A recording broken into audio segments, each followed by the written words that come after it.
divisional series. He leads it off. Then the rookie Joe Panik bats second at second.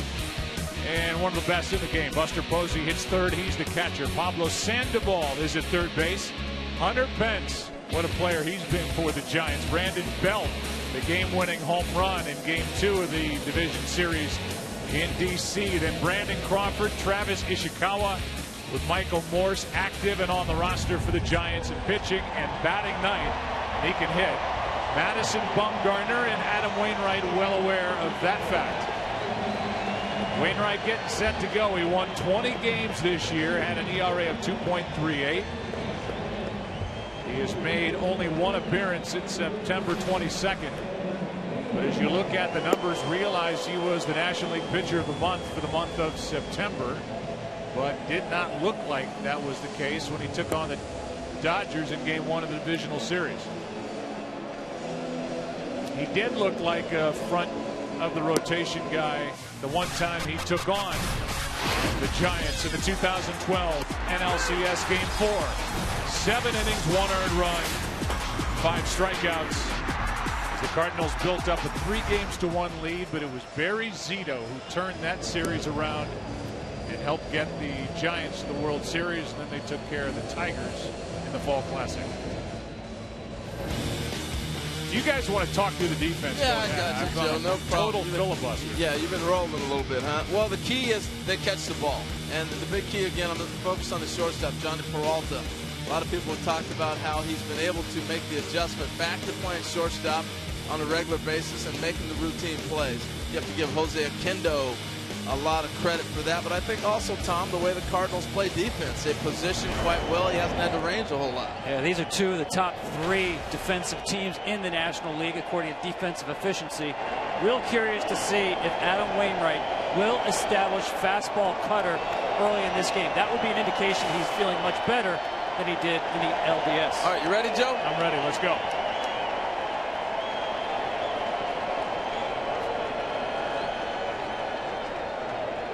Gregor Blanco first up. Strike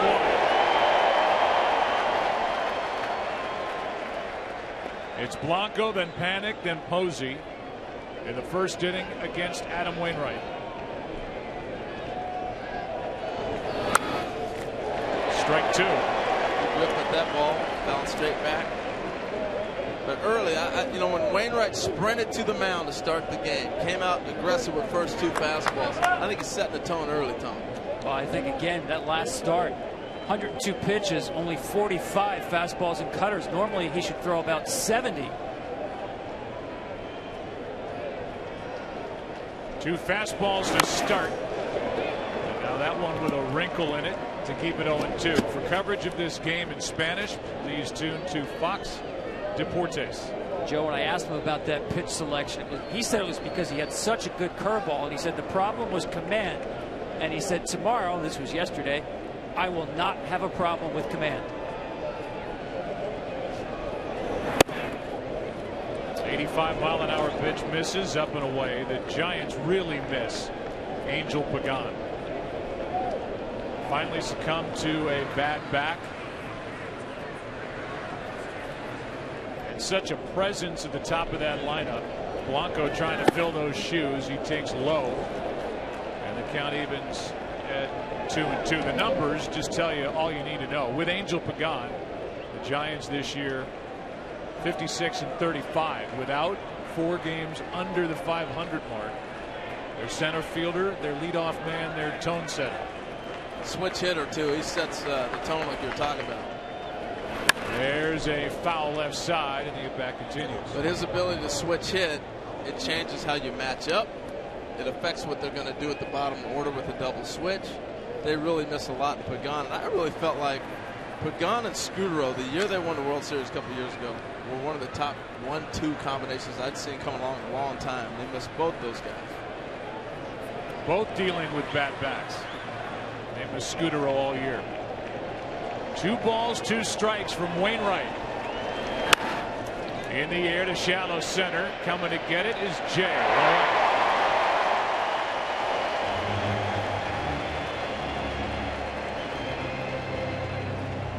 It'll bring in the rookie Joe Panik. He has been a pleasant surprise. You know, they've tried a couple different people at second base trying to replace Scudero. Talked with a few people today. The instincts are what they really like about him. He's picking up quick, first step, situations, all those things. He's really blossoming into a big leaguer in front of our eyes. 8 different second basemen this year for the Giants until they settled on the rookie, and maybe as importantly, a number 2 hitter in their lineup in Panik. Yeah, I love his approach at the plate. He hunts fastballs early in the count. 2 strikes, he hits 289. And that is very high. That's about 100 points above the league average. That's where he is right now. See where he ranks among rookies. He just came up, right time, right place, right organization, and here he is. That is caught by Peralta. 2 down. Up to get it. Timed his leap perfectly on a softly hit line drive. And that's the placement we were talking about before when we showed the defensive graphic. A lot of people raving about his defense, but you don't have to worry about it when you're positioned right. It takes 1 step and jumps. You know, that's when you're in the right area. And for Adam Wainwright, 2 really good signs early. Both outs, he got inside on the hitters with the fastball. So now Buster Posey, who was the Rookie of the Year in 2010, the MVP in 2012. He takes a ball outside from Adam Wainwright. Just 2 out of 14 in his career against Wainwright as Posey. And a 1-0. 91 from the Cardinal right-hander. 1 ball, 1 strike. He went into his bag of tricks, Harold, with the delayed delivery. He will vary the times of his delivery out of the windup just to play around with the hitter's timing. Yeah, he's one of the fun guys you got to watch. He'll double pump, he'll bring the ball to his waist, he'll go over his head, he'll do all kinds of different things. Breaking ball misses. Ball 2, 2-1.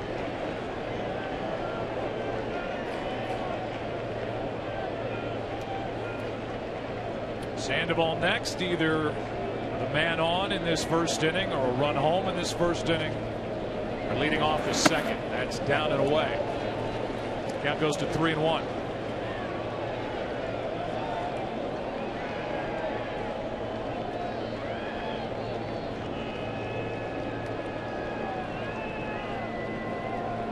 With 2 out, nobody on, a pop-up right side. Wong, the rookie, is there, and Adam Wainwright has a perfect first inning. Now it's Madison Bumgarner's turn. After a half in game 1, no score. Cardinals brought to you by Taco Bell. Sometimes you got to live Moss. They lead it off with Matt Carpenter. What a division series he had. Randall Grichuk is the rookie right fielder. Matt Holliday in left. Johnny Peralta is the shortstop cleaning up. Matt Adams, a hero in the decisive game 4. Then Yadier Molina, the catcher. John Jay, rookie Colton Wong popped the game-winning home run in game 3 of the divisional series. And then Adam Wainwright pitching and batting 9th against one of the game's best. He is young. He's younger than you might think. He just turned 25, but he's got all this experience. He is tough. He is the guy the Giants want on the mound to start this LCS. Well, he's unlike any starting pitcher in baseball. Such a really unique arm angle and release point with that slingshot delivery. You may see some left-handed relief specialists who throw that way, but to prepare for a starting pitcher like Madison Bumgarner, one of a kind. First up, Matt Carpenter. 3 of his 6 hits against the Dodgers left the park, and all 3 home runs against left-handed pitchers. Away for ball 1.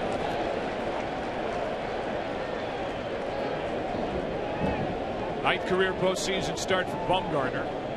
See what Carpenter did. He became the 3rd left-handed hitter in postseason history to hit home run on 3 different left-handers in the same series. It's a strike, and the count evens at a ball and a strike. He's so patient at the plate. He's not going to rush. He's going to let the situation dictate what he does. He's seen 2 fastballs now. And with this delivery from Bumgarner, it takes a little bit to read it because he kind of delays and it jumps on you. So you got to see it, particularly as a left-hander. 93 from Bumgarner, strike 2. Well, there's not much of a mystery with Bumgarner. His last start in Division Series, 83 of his 92 pitches were four-seamers and cutters. He may flip up a curveball once in a while when he's bored, but he is super aggressive with his power stuff.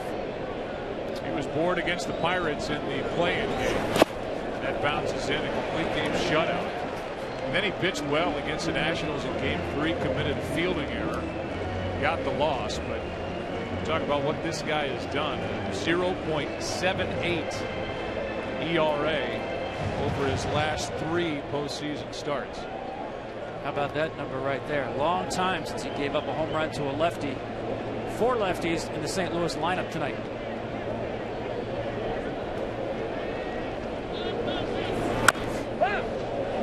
Still 2-2. Home plate umpire tonight is Phil Cuzzy.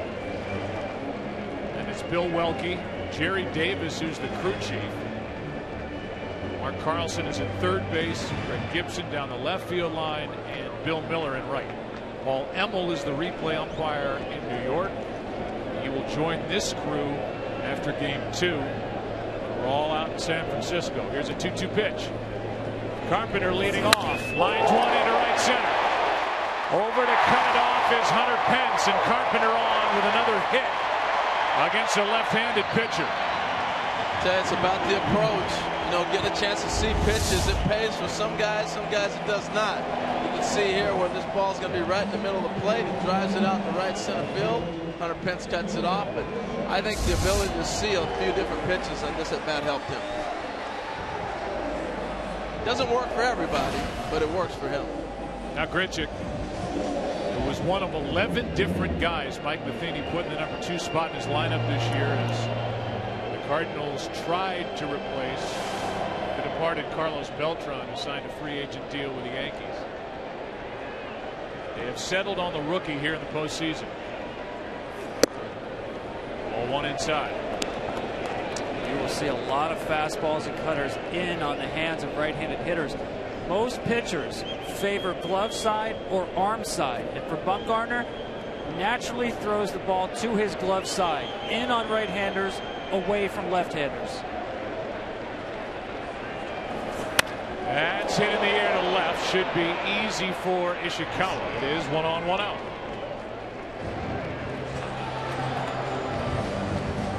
So Grichuk is taken care of, and the batter will be Matt Holliday.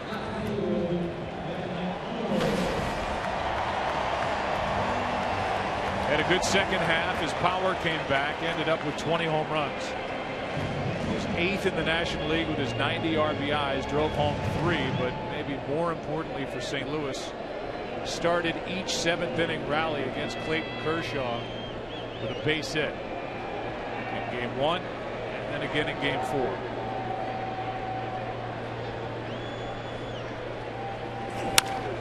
And to right center, well hit back at the wall. It is caught. Carpenter all the way around the bag. A race back to first, and he's there with 2 out. That's what the cold weather does right there. Carpenter's played how many games? A ton in this ballpark. Even last series. That ball's in the seats a couple days ago. 54 degrees. This ball gets knocked down. You can look at the path that Blanco took to go get this ball. Off the bat from up here, it looks like it's gone. Carpenter's thinking, Gapper for sure, I'm scoring. He realizes, hold on, they might catch this. I got to get back. It's going to take a perfect throw to get him. That's great base running. But the weather, this is perfect. Extension, he's on the ball. Matt Holliday said one of the things he had to do is get the ball out in front of him more. He tattooed that ball. A loud long out. And now the batter is Johnny Peralta. He hits one off the hands into left. And after a leadoff hit by Carpenter, Bumgarner retires the side after 1 in Game 1. Giants and Cardinals, no score.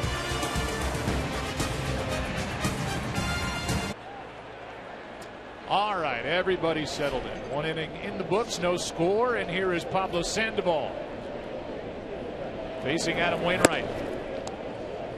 Ball 1 up and away.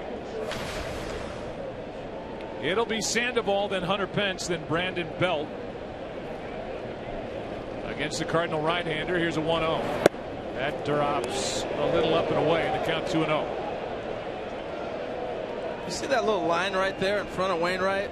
His landing path, but he draws a line. This helps him stay anchored and centered on his target. And he didn't do this. I didn't see this the last game in L.A. There's a strike. It's 2-1. So those are the things you work on. You wonder, what do you work on in between games, in the bullpen, different things? He must have found something out mechanically and says, I'm drawing a line to make sure I stay on point. Sandoval was ready to launch into that, and the count evens 2-2. Yeah, there are times where even during a game he will change his position on the rubber. He said especially facing a hitter who has good numbers against him. Not a lot of pitchers like to move where they stand on the rubber. We'll talk about Bumgarner. He does, but Wainwright uses that as another weapon. Disrupt timing and create different angles.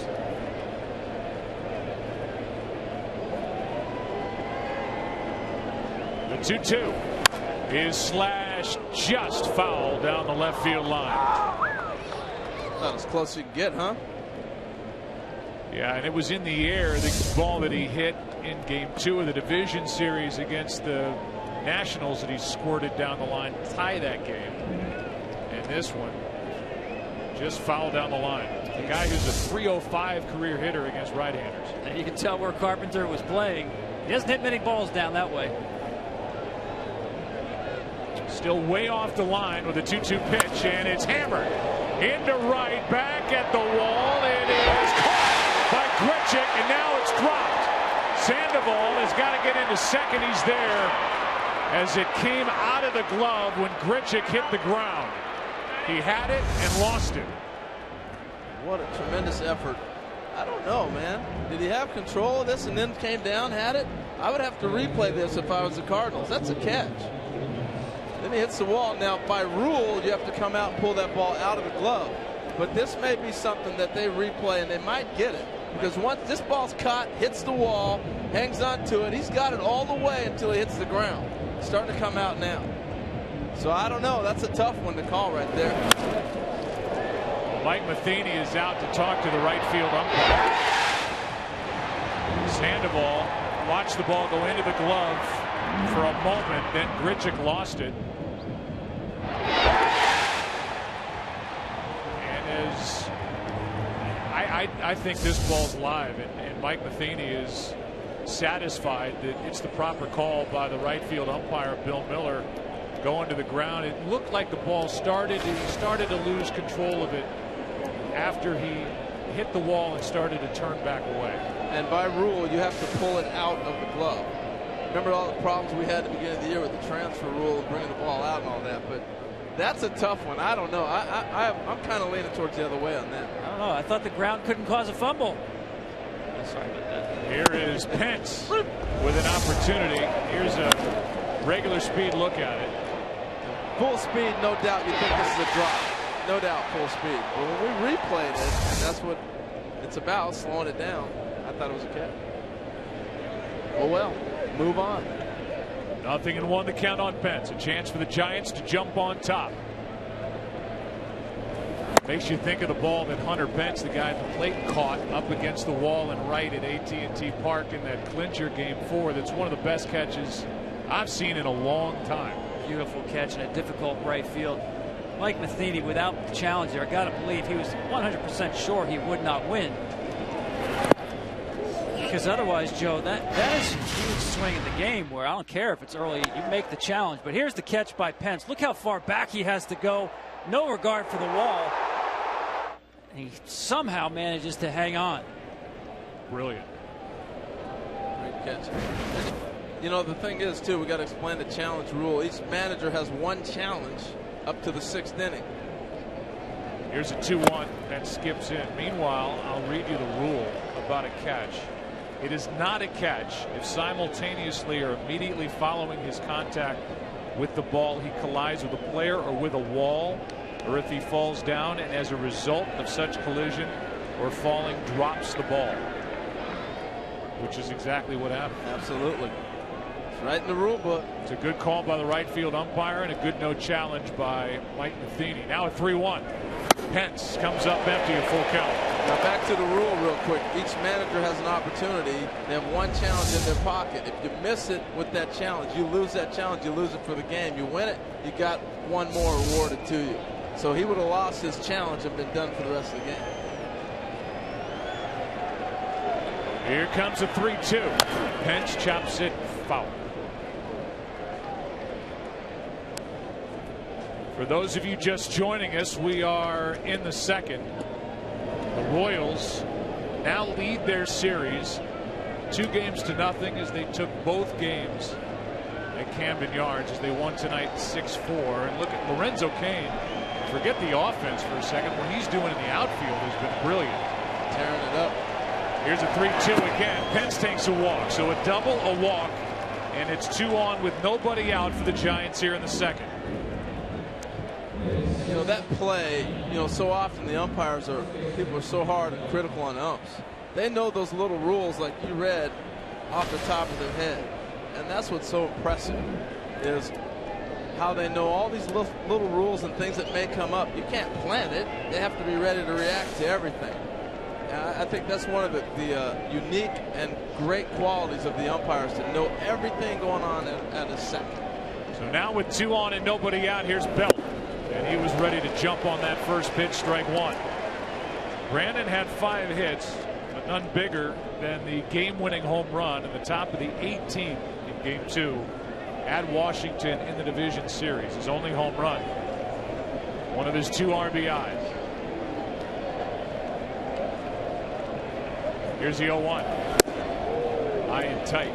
The one thing I'd worried about with Wainwright right now is he has not got a ground ball. This is a situation he's trying to get a grounder. Every ball's been in the air so far tonight.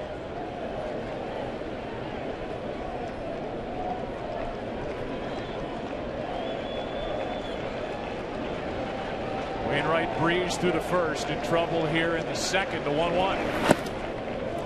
After a walk to Hunter Pence, which followed the double in and out of the glove of Grichuk and Wright. Behind on the count to Belt, 2-1. And now a visit from Yadier Molina. And just to finish, and I know maybe this is too much, but as far as the catch and right, the next sentence in the rule book, in establishing the validity of the catch, the fielder shall hold the ball long enough to prove that he has complete control of the ball and that his release of the ball is voluntary and intentional. So in no way, shape, or form does this qualify as a catch. Absolutely. And the sentence that really got it was hitting the wall or a person. That really changed the whole mindset for me anyway. And who knows what it does here in this second inning and in Game 1 of this NLCS. It goes as a double, then a walk, and now a 2-1 to Belt. 2-2, and a good swing by the Giants first baseman. I thought Brandon Belt was off to a season, Tom, where he was going to hit 30 home runs. He came out the year smoking, swinging the bat, then he had the injury. He had about 9 home runs when he got hurt about mid-May. And with the broken thumb, it just really changed and disrupted his whole season.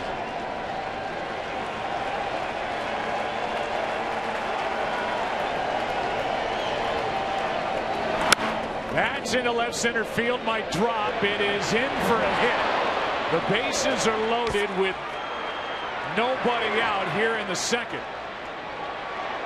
A little flare off the bat of Brandon Belt, and the Giants are in a great spot here in inning number 2.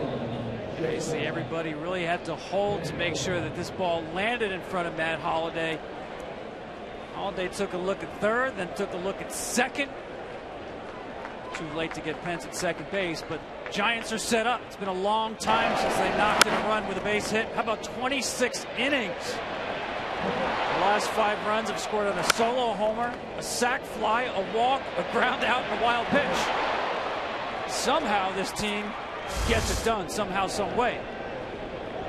Well, now Brandon Crawford, who became the first shortstop in postseason history to hit a grand slam in the play-in game at Pittsburgh, has the bases loaded in front of him and nobody out. Ball 1, down and in from Adam Wainwright. I'll go back to what I said with 2 hitters ago, Mike Matheny. You're looking for a way to get out of this if you're Wainwright, and that's a ground ball. Not one ball has been hit on the ground. That's what he's looking for. He'll give up that run at third if he can get a double play. Crawford takes low in the count, 2-0. Brandon Crawford had a terrific month of September, hit .365 and drove home 16. Hit .294 in the divisional series. Cardinals pitching coach Derek Lilliquist watching a 2-0.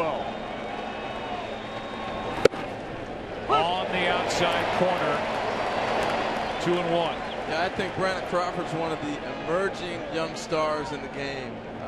Tremendous range defensively, but he's starting to figure out how to hit. That's not a ball you want to swing at 2-0. Little things like that got him out before.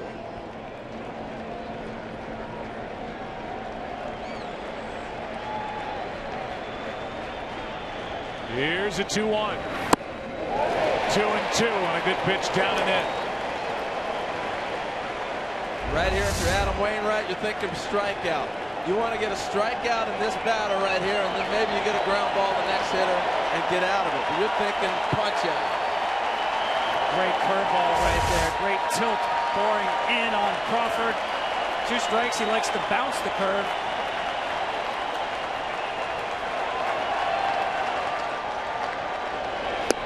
One away.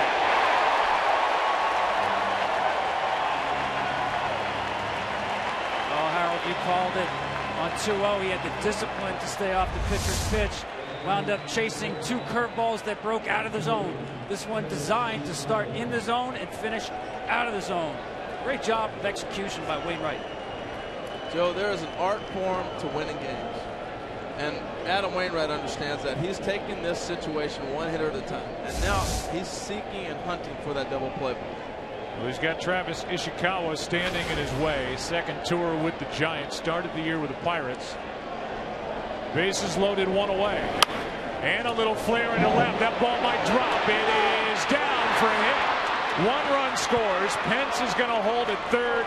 And the Giants lead 1-0 on a single by Travis Ishikawa. Just fought him off, got a fastball in, was able to shoot it just far enough beyond Carpenter's reach. I was watching Carpenter go back after this ball. He gets to a point where he's thinking about diving. He's right there ready to dive, and it just wasn't in a position he thought he was going to get to it on. Somehow, some way, it's the Giants in October. As you said, he gets jammed on the fastball. Just finds grass in fair territory. So the frustration for Carpenter, the run for the Giants, and now it's Madison Bumgarner, who hit 2 grand slams this year. 2 of his 4 home runs were grand slams, helping him drive home 15 runs. This is the best hitting pitcher in the game now. At 258, throws left, bats right. 0-1 pitch. Nasty pitch from Wainwright, strike 2.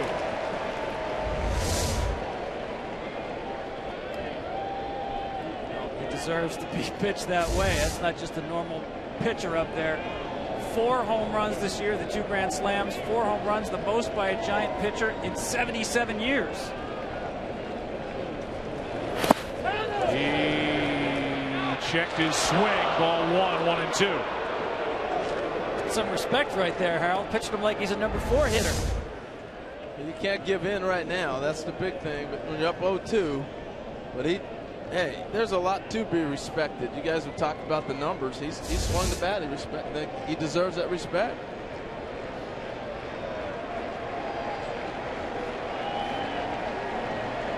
Here's a 1-2. Breaking ball, line drive, and safe as they try to double up Belt. I'm thinking that Peralta thought about maybe dropping this ball. This is a bullet at you. And think about maybe drop it, get something out of it. But in this situation, you go ahead and get 1. It's not going to be close as second. Got back. Good base running, by the way. That's Brandon Belt, who got back to the bag, and now the bases are loaded, 2 out. The inning is up to Gregor Blanco. It's great base running. You hear a lot of times on a line drive freeze. Actually, on a line drive, get back to the base. Start moving back. Sometimes freezing, you'll still be doubled up.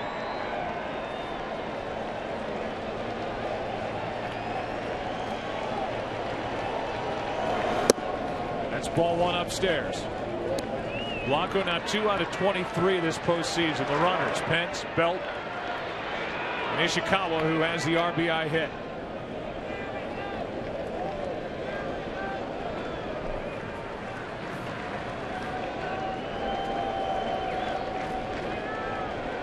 Here's a 1-0.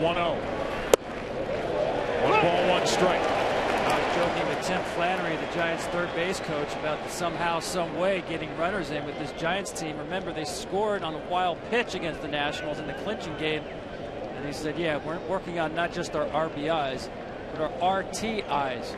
Runs thrown in. Take them any way they can get them.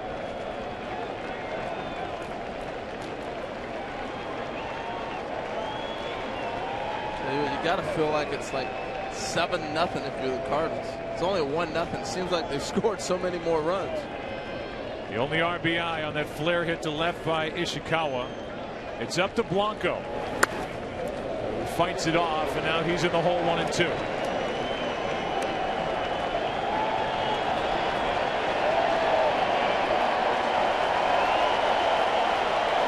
All the trouble. It looks like he's got good stuff.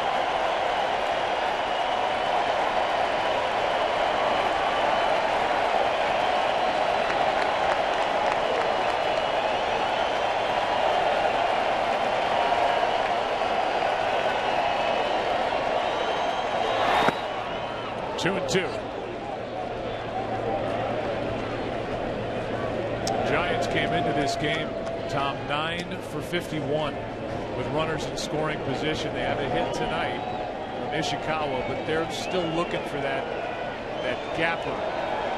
2-out dagger as well. With Wainwright, Harold, I agree with you. The 2-strike curveball there. Blanco, the discipline to stay off. I've liked his fastball and cutters in on the Giants hitters. Got unlucky with Ishikawa. That's been a good pitch for him.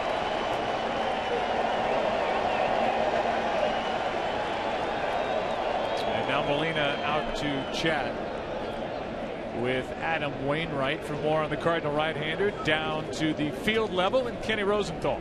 Joe, often when a player downplays an injury, he doth protest too much. But Adam Wainwright could not have been more emphatic yesterday, talking about the condition of his elbow, saying the concerns were way overblown. He even sent a message to the elbow-fearing world, saying the issue was on the backside of his elbow and not the ligament. He missed 2011 with Tommy John surgery recovery. He's been a workhorse ever since. It's 2-2. A full count, and the runners will go. I thought that was an interesting conversation with him and Yadi, because the game could get out of reach right now with Bumgarner pitching against him. He wanted to go in with that last pitch. This location.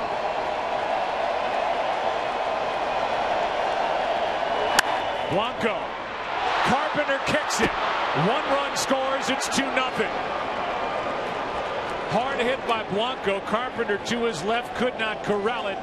And the Giants add to their lead.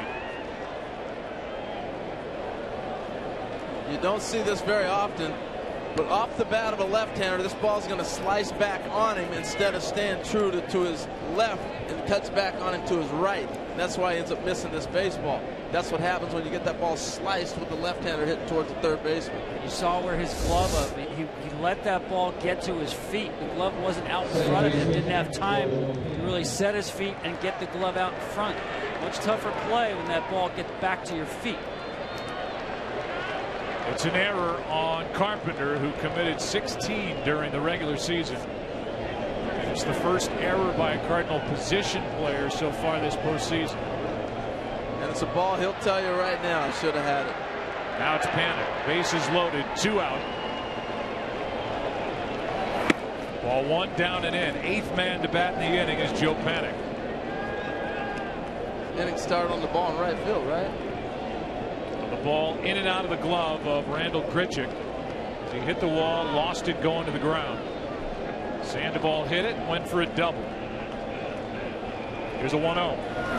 Up the middle, Wainwright, the Gold Glove Award winner, makes the play. But in the inning, RBIs by Ishikawa, and the other scoring on an error. Grichuk, that's how the inning started. The Giants take advantage, and after an inning and a half in game 1 of this NLCS, lead it 2-zip. For the Cardinals, it'll be Matt Adams, Yadier Molina, John Jay against Madison, Bumgarner, who allowed a leadoff hit in the first. And took care of Grichuk, Holiday, and Johnny Peralta. Strike one, 2-0. Giants lead with an RBI by Ishikawa and a run scoring on an error. Here's the 0-1. A little high heat in 93 from Bumgarner. Strike two. So deceptive to pick up. That 93, from the angle he throws at, looks like 97. It's tough to pick up. That's right down the middle, struck him out, one away. And now for a game break. Check in with Greg Wolf. Greg? Joe, thanks. Let's go to Camden Yards. Game 2 of the ALCS. Greg Holland in to close things out for the Royals. He gets Steve Pearce to end it.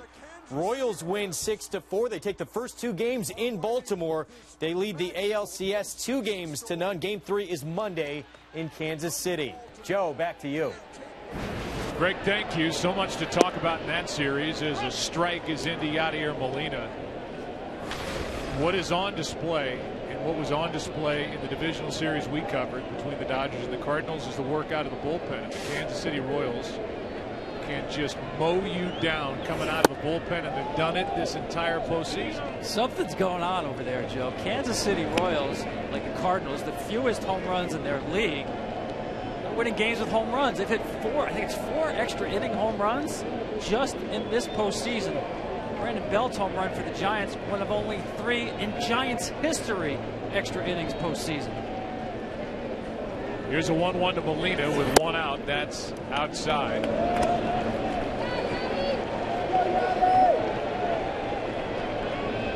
Count 2-1. Lorenzo Cain 4 for 5 in that game. Moustakas a home run for his 3rd straight game and his 4th of the postseason.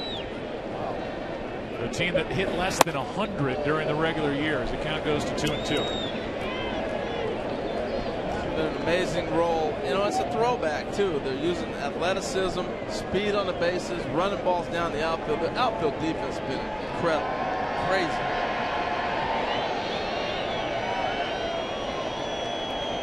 The 2-2.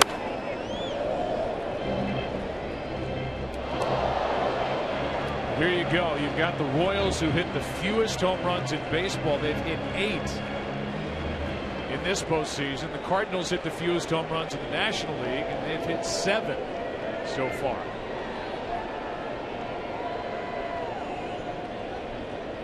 Here's a 2-2 again. To the shortstop. Crawford has plenty of time. 2 down. Let's talk about momentum, and let's take this thing down to Aaron Andrews. Aaron. Well, you know, and that's exactly what Matt Carpenter said to us. He said, look at the Kansas City Royals and everything that they're doing, and it all comes from momentum.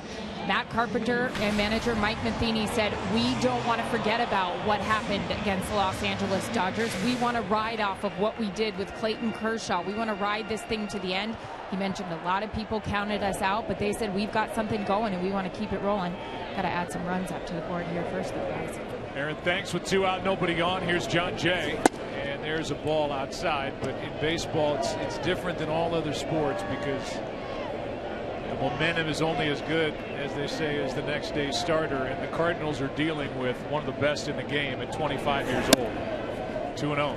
And he's getting on a roll right now, too. The interesting thing here is you would think if the Cardinals got behind, they're not going to score runs because they don't hit home runs. They're not going to win games. Well, they did.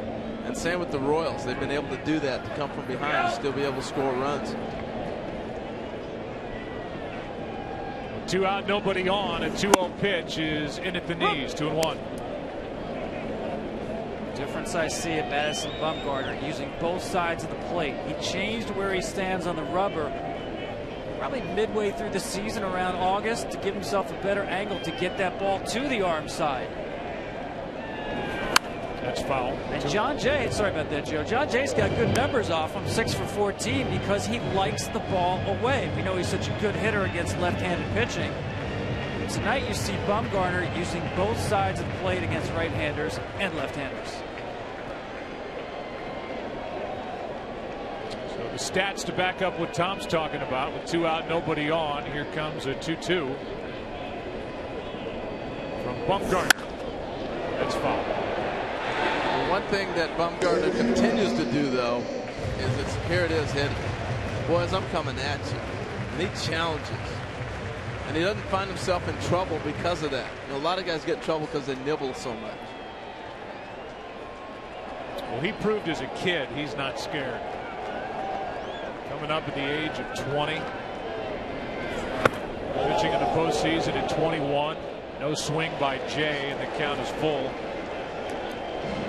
Was a World Series Game 4 winner at the age of 21. Madison Bumgarner, and now he just turned 25 as Jay came close. Well, how about hitting Yasiel Puig with the slider and then saying, "You want some? You want some?"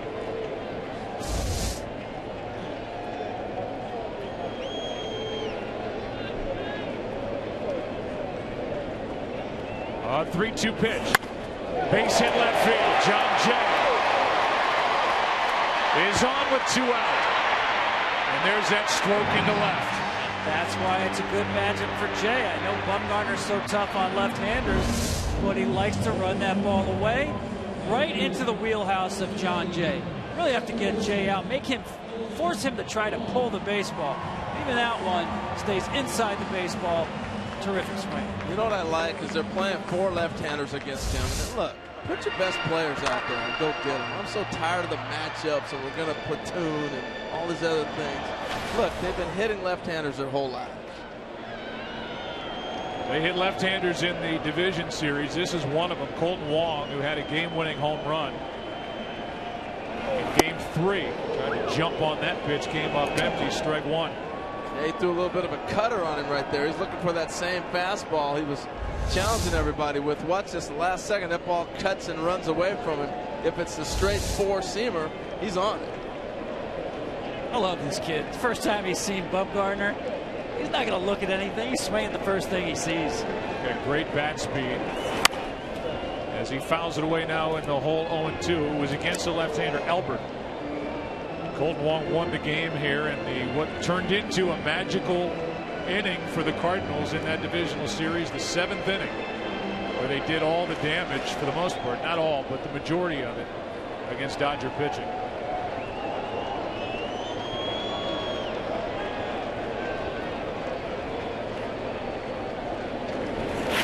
A strikeout ends the inning. 2 in the frame for Bumgarner.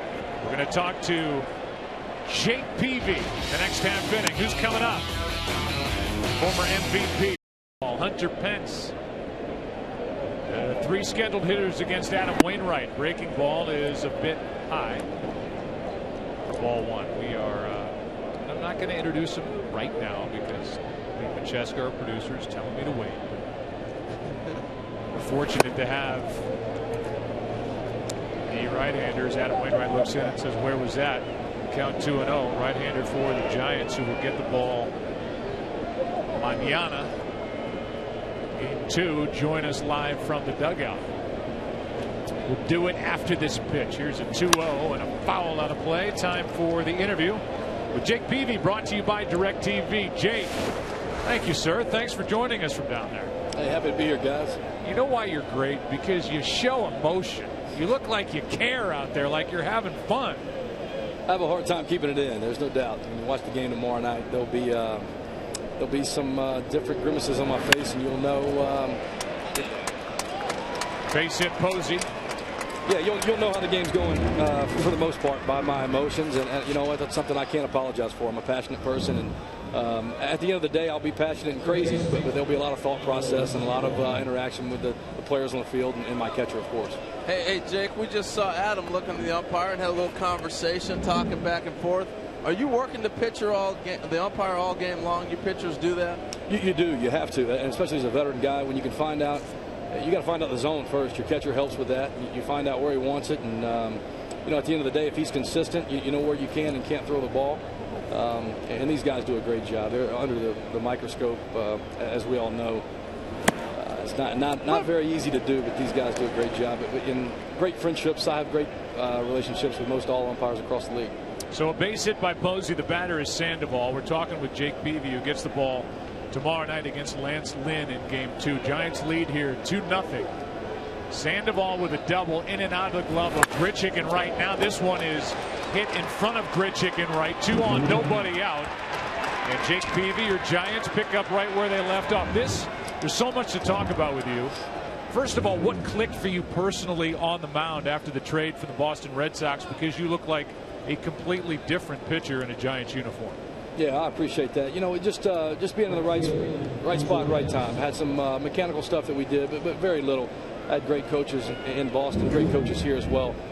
Just got in a good place where, you know, I was really wanted. This team needed a boost, and back with Boch and Flan and these guys believe in me in a special way.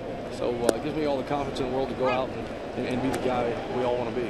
Well, Jake Boch told us he thought your stuff was good in Boston. The numbers didn't reflect what it was, but has your stuff played up since the trade here in San Francisco? You know, I think I've just been more consistent. Been able to duplicate my motion and really just stay true the whole game long. I would have, you know, periods of time in Boston, 3-4 innings where things would be together, and then I'd get off track, kind of hard time, you know, in maybe an inning or so there. But just been more consistent here. Been able to pitch deep in some ball games, and it's been fun to be a part of this great bunch of guys, great city. Can't say enough good things about San Francisco. 2 on, nobody out, 0-2 the count on Hunter Pence. And here's one up the middle.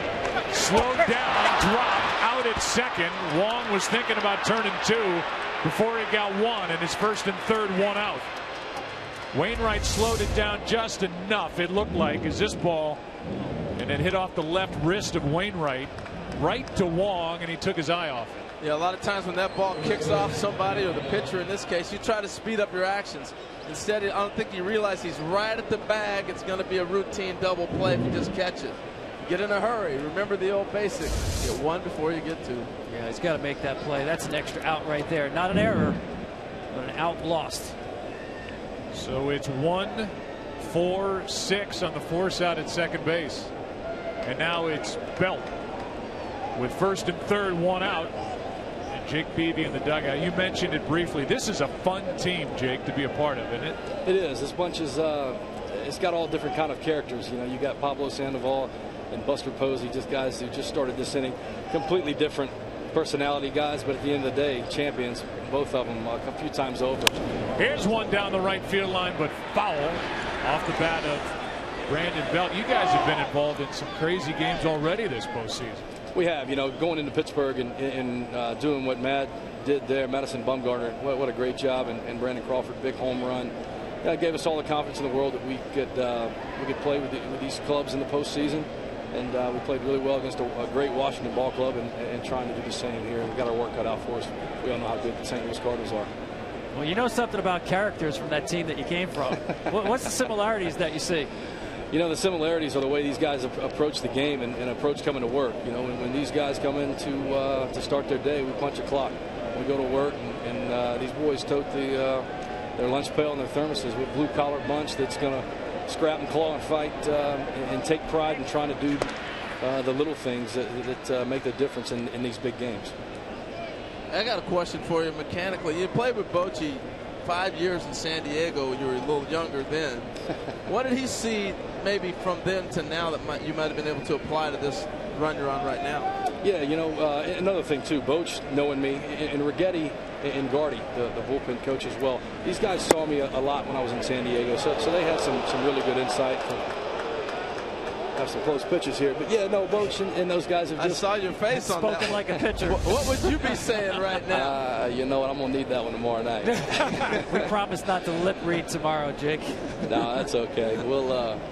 It'll be, you know, I tell everybody too, you'll see me running my mouth in my emotions, but I do try to be the best role model. I got some little boys that are constantly watching, as we know. We're role models, and everybody watches Fox, don't they? So the world's watching. Got to be a good role model tomorrow. So read my lips, and I'll do my best to be PG-13 always. I need that pitch tomorrow. That told us everything we need to know right there. 1-2 the count on Brandon Belt. Runners at the corners. Crowd tries to get back into it. 1 out. The Giants leading 2-0 here in the top of the third.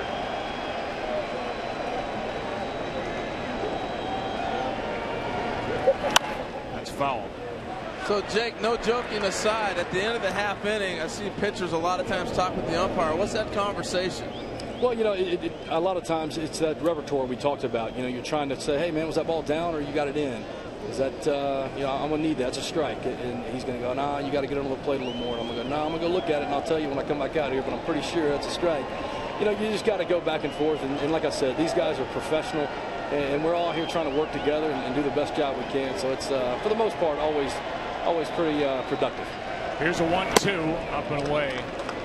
2 balls, 2 strikes. We'll go get him tomorrow night. Thanks for your time tonight, Jake. We'll let you get back to. I mean, I know you're not charting pitches. No. I'm sitting here pulling. No, I'm sitting here trying to give energy and spirit to these boys to grind it out. Got a long way to go. All right, have fun tomorrow night. Thanks, guys. Appreciate it. That's Jake Beebe, the right-hander. What a lift he's been to the Giants since they picked him up from the Red Sox. Brian Sabian, the longest tenured GM in the National League, made that happen. That is up and away in the count full. And one theme throughout this game so far for Wainwright, tough time putting hitters away. And this is the MO of both the Giants and the Cardinals. Tend not to strike out, grind out at bats, put the ball in play. But getting that 2-strike put away pitch for Wainwright has been elusive. Now a 3-2 pitch. Runner goes, fly ball into center, sends Jay back. Tagging is the lead runner. Here comes Buster Posey. No chance. 3-0 Giants on top. And the failure to turn the double play by the Cardinal middle infielders, in particular the rookie Wong, leads to the sac fly and another run on the board for San Francisco. Yeah, you're going to look back at it, and he's going to think about that as well. Those are the little things in the postseason that add up. And this is an offensive club that's finally starting to get clicking. Took advantage of some curveballs in this inning. The hits by Posey and Sandoval on curveballs. Sacrifice fly by Belt on the curveball. Now Brandon Crawford, who struck out his first time. With a runner at first, that's Hunter Pence, and 2 out. Ball 1. In case you're wondering, Pence stole 13 bases during the regular season, has 1 so far in the postseason. Yadier Molina led the league, throwing out 48% potential base stealers. Pence not a big lead. Crawford grounds to Wong. Inning over, another run on the board for the Giants. Hits by Posey and Sandoval started at sac fly for Belt. 3-0 San Francisco on top in the 3rd.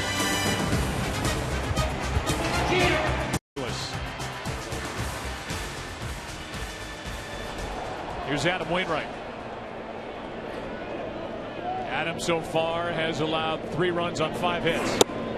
That's in at the knees from Bumgarner. Strike 1. Trying to get on in front of Carpenter and Grichuk in a 3-0 game.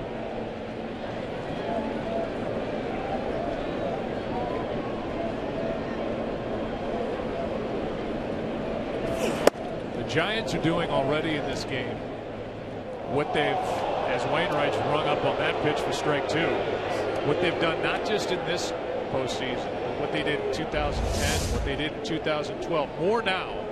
But if you give this Giants team a crack, they will completely run with it and score runs. They've been tough enough as it is, but as you said, you see the swing and the miss. You give them anything. How about this? They're 12-0 when you give them an unearned run in the postseason under Bruce Bochy. And here's one that's not an error, and it won't be scored an unearned run, but that's really a double play that needs to be made, which would have taken the sacrifice fly out of order. The earlier error by Carpenter. Defense letting down Adam Wainwright. And that is not a happy dugout. It's Yadier Molina who is the leader down in that dugout. Man at the plate with the error on a ball hit by Blanco, which made it 2-0 in the second. Then no double play in the top of this 3rd inning, and the sac fly followed. First pitch a strike to Carpenter from Bumgarner. No nonsense. 4 straight strikes. Here it is. Hit it. How often do we see pitchers give a little crack after the team gets some runs for you? Well, that'll back in it. That's in for strike 2. Not here. You thought he was in attack mode to start the game. You give him a 3-run lead. I think he double parked his car and left the engine running. Nice breaking ball. I'll give you one more number about this opportunistic Giants team. When they get more than 2 runs under Bruce Bochy in the postseason, 21-3. Doesn't take much to give this team a crack that they take advantage of. But that goes back to their good starting pitching and their mix and match bullpen that I think Bruce Bochy handles as well as, or maybe better than, any other manager in the game. Totally agree. He's got a lot of pieces to choose from. Seems to make the right choice all the time. Here's a 1-2. Hard hit, but right at Belt. He's going to race to the bag. 2 down. Well, tomorrow on Fox Sports 1 at 7:30 Eastern, 4:30 Pacific, it's Game 2 of this NLCS from St. Louis. Then Monday, the ALCS will go to the other side of the state here in Missouri as the Orioles take on the Royals in Game 3 from Kauffman Stadium in Kansas City. The game will be seen at 8 Eastern, 5 Pacific on TBS. I'd have to say I'm a little surprised that that series is 2-0 Royals. I don't know if anything the Royals are going to do now or from here on out should surprise anybody. The way they came back against the A's in that play-in game against John Lester in particular, they got off the mat. They looked dead to the world, and here they are up 2-0, 2 wins away from the World Series. Here's a 1-0 to Grichuk. Hard hit, foul. Something to be said about playing continually.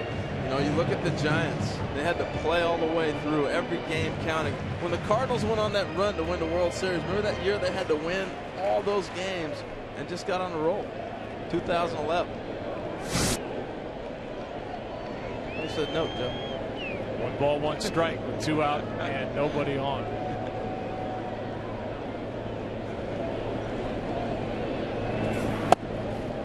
That is strike 2. I don't know if I've seen a team play with such visible confidence like the Kansas City Royals. Maybe the Jackie Robinson Little League team from Chicago, closest example. But I love to see the emotion, but the visible confidence you see from the Royals. Here's a 1-2. Grichuk takes inside. Tom, you nailed it earlier with Bumgarner. We've watched him bust guys in. Just in this at bat alone, Grichuk pull the ball foul in, then a slider, breaking ball on the corner away. He's moving it in and out. Tough challenge right now tonight for the Cards. Career high 18 wins during the regular season. His 2-2 pitch. He's a handful tonight as Grichuk strikes out and the inning is over. That's strikeout number 4 for the Giant left-hander. Let's go to inning number 4 in game number 1. San Francisco up 3-0. Number 70. So the Giants have made him work. The defense behind him has made him work. And Wainwright will deal with Ishikawa, who has a flare hit for an RBI. His first time takes a strike. Yeah, and I think Matheny's done a nice job. We haven't seen anybody up in the bullpen. It's game 1. And they feel like this might be a 7-game series. Now, there's Michael Walker, there's other people out there. But you got to stretch Adam Wainwright a little bit if you want to be competitive in this 7-game series. You can't blow it out right now and in game 1 to try to think this is going to make a difference moving forward. Here's the 0-2. Lined into left center field. This ball's going to get down. Holiday cuts it off. Ishikawa is going to hold it first with a leadoff single. And Travis Ishikawa with Michael Morse active and on this roster is trying to hang on to that starting left field spot. He's 2 for 2. They've done a nice job of making sure he gets the ball up. You know, I talked earlier about every ball had been hit in the air. Then we saw the grounder to Carpenter that he missed and the ground ball to Colton Wong. But other than that, everything's been in the air. And what you do against Adam Wainwright, you make him get that ball above the knees. He's not happy with that cutter, left it over the plate. Again, the inability to put hitters away with 2 strikes. Strikes again. Now Bumgarner's going to swing. Forget the bunt. Strike 1.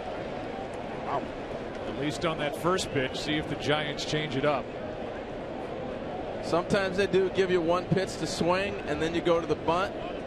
A lot of times you want to play for that fourth run, so a grand slam doesn't hurt you if you get in that situation. We'll see.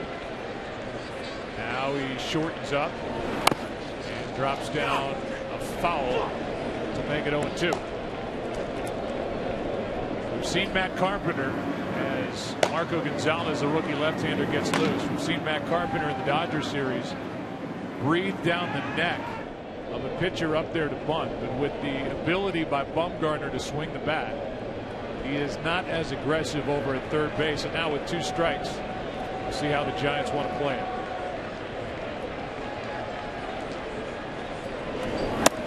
Outside, ball 1. Well, that's the confidence in the ability to get the ball down, even with 2 strikes. You see him square around late trying to get it down. That might have been on his own. You heard him screaming after he fouled the ball off. And a lot of times a player will take it on his own initiative to say, I should have got that ball down. I can still get that ball down. Squares early. Breaking ball misses low, and the count evens 2-2. Now, a lot of people think the hardest ball to bunt is a fastball that's up, and that's probably so. But the next, I think, most difficult is a curveball, because you're anticipating the ball to be straight, and then it got a little wrinkle, and you're trying to chase it. That's why guys will foul it off with 2 strikes. That's why you've seen so many breaking balls back and forth. Here is a strikeout on a foul tip, 1 away. Second strikeout for Adam Wainwright. Tonight's telecast sponsored by Dodge Dart. Don't touch it. And by T-Mobile.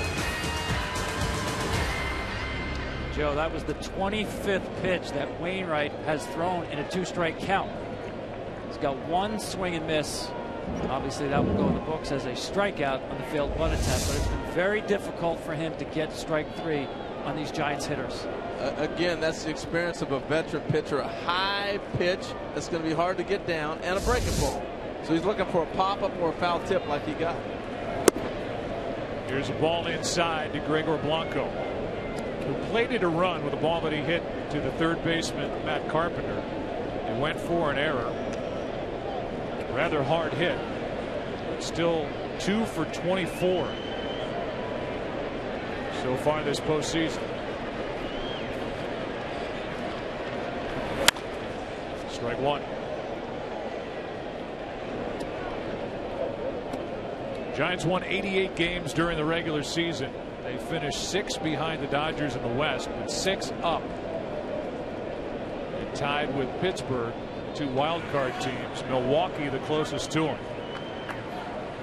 There's a guy who I think will end up in the Hall of Fame as a manager, Bruce Bochy. I totally agree. There is no doubt. Here's a 1-1. You talk about no-brainers. What he's been able to do with 2 different organizations and make them competitive and get to the World Series and win, I think he's so overlooked. The time that he was in, when you're talking about La Russa and Bobby Cox and all the other guys, Joe Torre, yeah, who all went in, but he's been competing against those men all the time. Here's a 2-1. That is a fair ball and no throw down to second. So 2 out in the inning, and Matt Adams almost looked like he was surprised this ball was called fair. Yeah, it looks like it's called fair by Bill Welke, first base umpire, even though it didn't get to the base when he made the call. I think it's the way he played it, it's going to be a fair ball. You see where he's at? That ball's inside the line.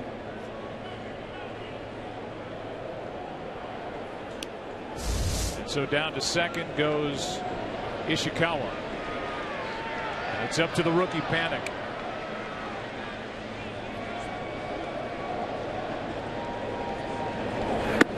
Breaking ball, low ball 1.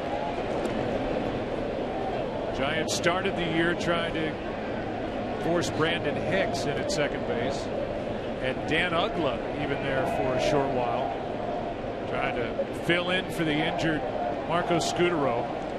Such a big part of it all 2 years ago when the Giants won it all. That's strike 1. Then the rookie came up mid-season and he ended up hitting 300, 305 to be exact. He's 0 for 2 tonight. You hadn't seen a curveball like this. Pretty tough. He jumped in and really done a terrific job for the Giants. So I forgot Ugla was there. Here's a 1-1. That is not hard hit. Peralta gloves, throws, and got it. The inning is over. Wainwright back to the dugout, but so far on the mound, the Knights belong to number 4 of the year, Chevy Silverado. Stop by your local Chevy dealer today. First pitch is a strike, and we've seen a lot of that from Madison Bumgarner as he deals with Holiday, Peralta, and Adams. Here in the 4th inning, leading 3-0. It just eats you up. You get that first pitch strike, and when you're down 3, it's tough to jump on that first pitch, and now it allows him to expand the strike zone on you. Inside, the ball and a strike. Holiday crushed one into right center his first time up. But on this chilly night in St. Louis, it was caught by Gregor Blanco on the track. Out in front of this pitch, totally fooled, strike 2. He's throwing, what, 4 changeups all season long? He ends up throwing what looked like a changeup swing. Yeah, it's a changeup. Gets out in front of the fastball, and that ball just dies. So the element of surprise coming into effect right there.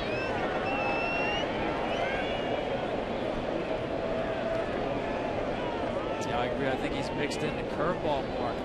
Remember his last start, 90% of his pitches, fastballs and cutters. Much more variety tonight. That's fouled back. We had a chance to visit with Mike Matheny, the Cardinal manager. We'll play that after Holiday does something. Here to start the bottom of the 4th inning. The obvious first question was about Adam Wainwright and what he's seeing so far from his veteran right-hander. We'll give you that after this at bat. 1 ball, 2 strikes.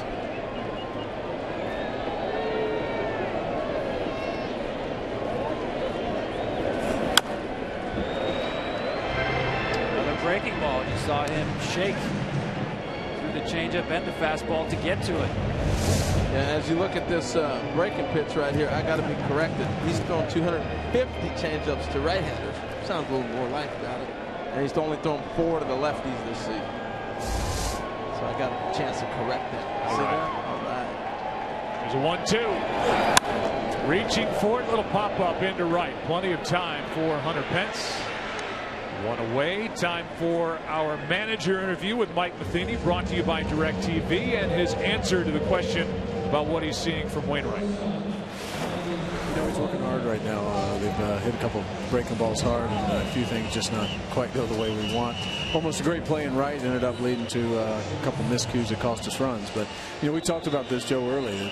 It's going to kind of be the team that plays clean and doesn't make mistakes, and we've had a couple not go our way. Yeah, and so since we're here in game 1, that's really what you two look at manager-wise. You and Bruce Bochy, you have very similar teams. Both of your clubs take advantage of opportunities. Yeah, I think we both have scrappy teams that just stay in there and fight. But you know, we're going to have to do little things right. Little things are making the plays and making pitches in tough situations, and hopefully you get that big hit. And we haven't been able to get that yet, but this is a team that just thrives on trying to make that happen as we go. Yeah, that's the last question. You did it against Kershaw a couple of times. Now you deal with another left-hander. There's recent history to suggest your guys aren't going to roll over. No, I don't believe we will. We haven't really all season, but there's nothing wrong with jumping out to a lead either. But this is the team we've been all year, and I don't know why we'd expect to be any different. All right, Mike, thanks. All right, guys. 3rd year as a manager in the big leagues, his 3rd NLCS. 2nd time against the Giants. Here's a 2-0. 2-1, and that foul tip caught part of Buster Posey. Well, jumping out to a lead doesn't hurt. You know what I liked about that is his natural reaction to it. You know, he's got his game face on, but he's also saying, he's telling a little bit of a joke in there. You know, it's kind of fun. He's enjoying the game. Well, this Cardinal team, like the Giants team, they proved it against the Dodgers and Clayton Kershaw. They'll keep coming at you and make you earn a win. That's inside. The count goes to 3-1. This guy on the mound has a different postseason resume than Clayton Kershaw. 22 in the 3rd, consecutive scoreless innings on the road in the postseason. That's just 2 outs away from the all-time record. Full count, big rip by Peralta. And I know, Joe, there's all kinds of division series and rounds and playoffs now, and the all-time record was set by Art Neff of the Giants, which ended 90 years ago, and that was obviously all World Series play. When you're working on your 23rd consecutive scoreless inning on the road in the postseason, I don't care what round it is, that's impressive. He got Holiday on a fly ball to right. And now a one-on-one. I don't know how old Art Neff was, but this guy's only 25 right now, doing what he's been doing. It's a big walk right here, though, to get something going for the Cardinals. Matt Adams will be the hitter, struck out his first time.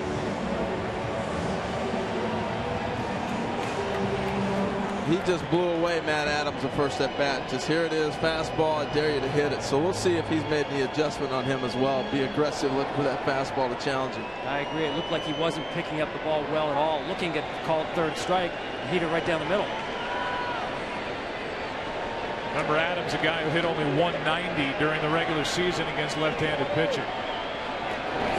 Well, he was looking at first base during that entire delivery to the plate. That's ball one outside. Yeah, that, and look at the defense. You know, look how deep the second baseman's playing. They're playing according to the speed of Adams and the situation of the game. You can still turn a double play on him if it's hit hard, but they're playing outs at a time right now. One on, one out. And Adams way out in front of that breaking ball, down and away, strike one. Just nasty. Watch the way this ball continues to work away from Matt Adams. He thought that ball was over the plate. Wound up in the right-handed batter's box.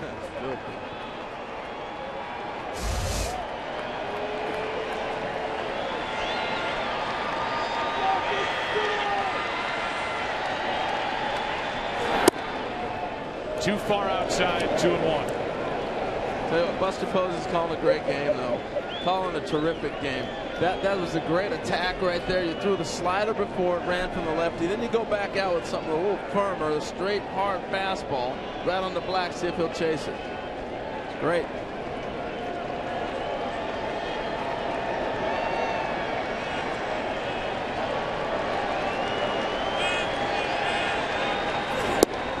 That caught the corner, 2-2. See, when you're in sync with your pitcher, you don't have to even put down a sign. You see Buster sitting there and he's thinking, what do I want to throw? I'm going to pause, make the hitter think we're going through something, different sequence. He puts down one sign, boom, here comes the pitch.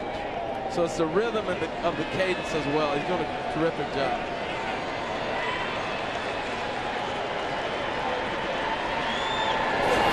Chased it, struck him out. And strikeout number 5 for Bumgarner.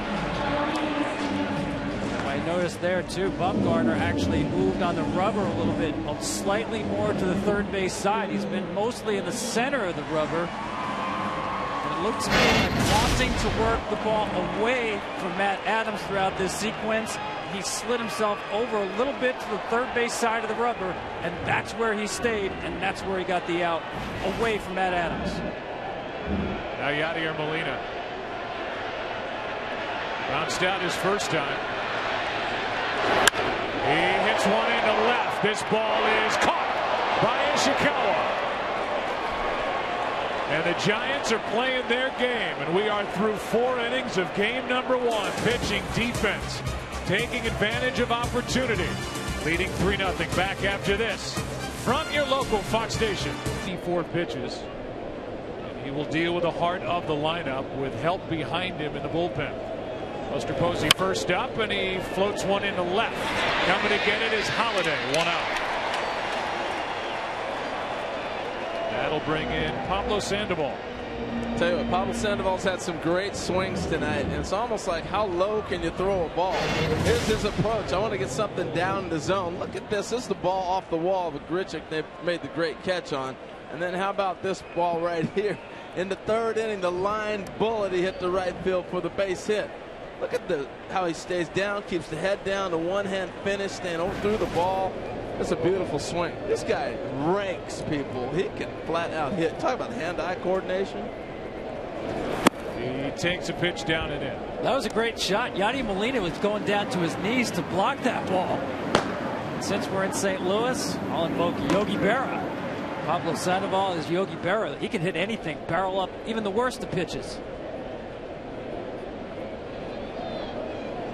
With one out, a 1-0 is upstairs, 2-0.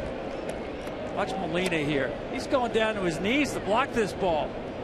Pablo says, don't bother, I got it. Let me scoop this out.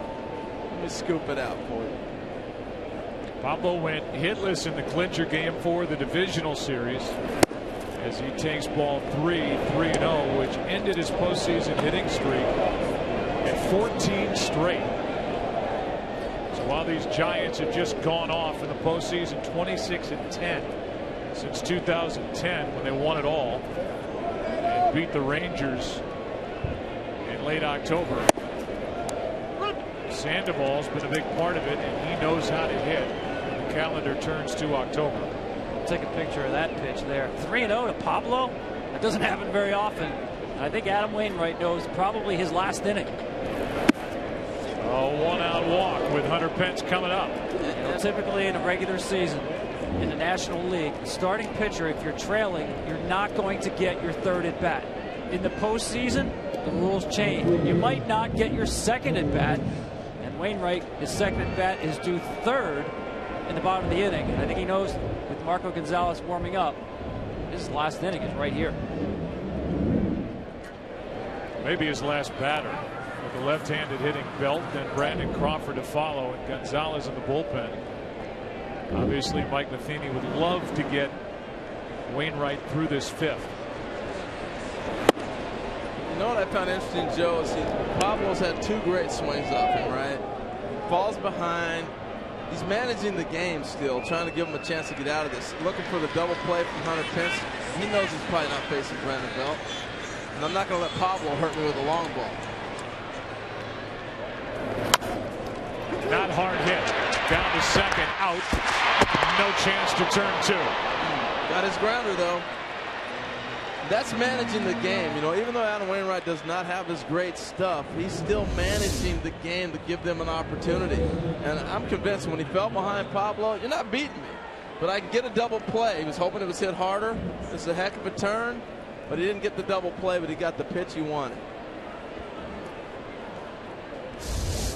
Confidence by Mike Matheny in his ace. At 92 pitches, he's not going to play matchup left on left. His best option right now, Adam Wainwright. I like the smile. Still having fun competing. Well, Belt is 1 for 1 plus a sac fly. He's had some good swings against Wainwright. And maybe the biggest part of this equation is what you said, Tom. He's due up third in the bottom of this fifth inning. As Wainwright falls behind Brandon Belt. I thought if they're going to make a move, it would be here. You got the two lefties in a row, and you know he's hitting third. That's upstairs. It's 2-0. But the other thing that happens is you want to stretch it.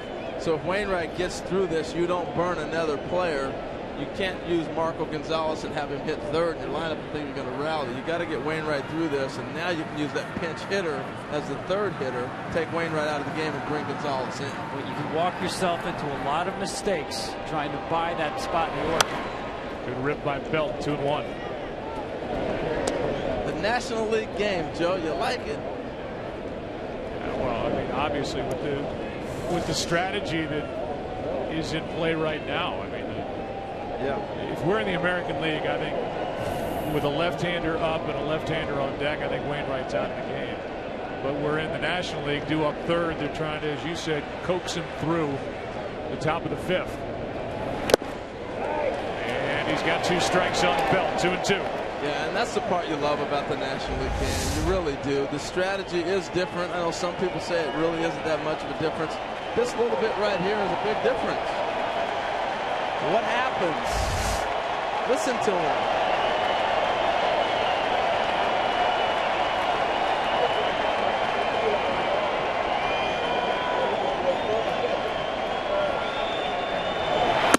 Full count. That means Pence will take off. Danger pitch right here. We've said it all night. Wainwright, difficulty putting hitters away with 2 strikes. Now he has to do it with his 98th pitch.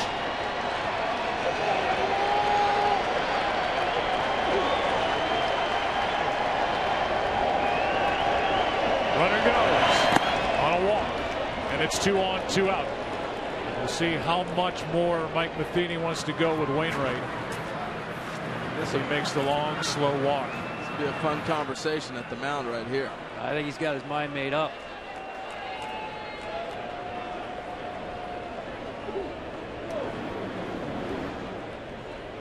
So Wainwright with Crawford coming up. Give the ball to Mike Matheny, and Marco Gonzalez will come in. 2 walks in the inning, 3 in the game. Wainwright out in the top of the 5th. Giants up 3-0.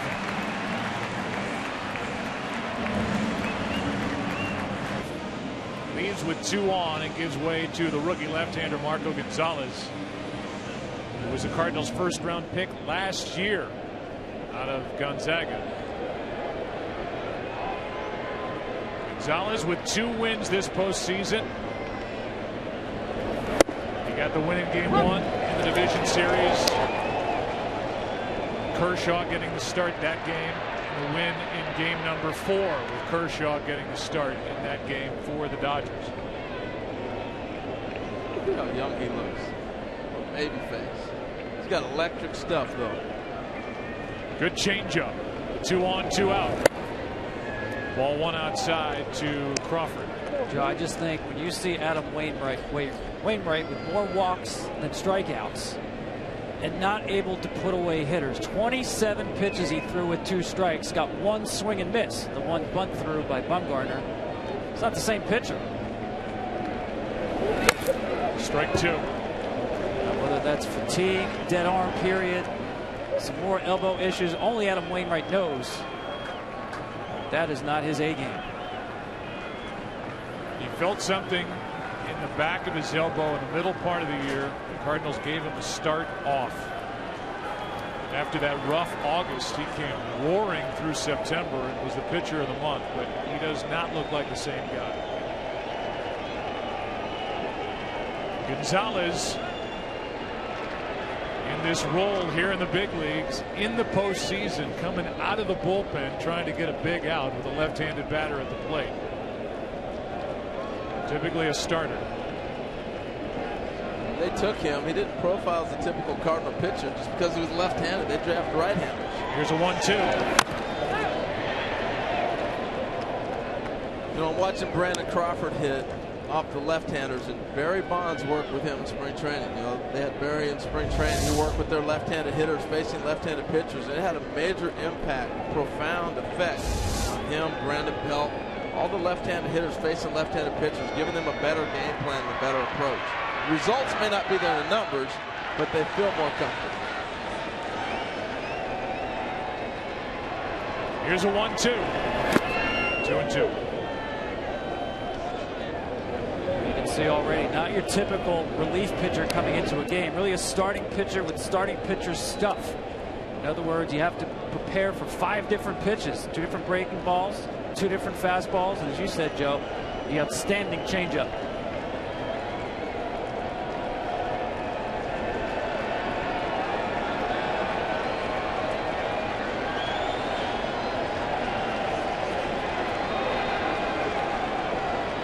Just 22 years old, and he misses outside to run the count full. 3-2.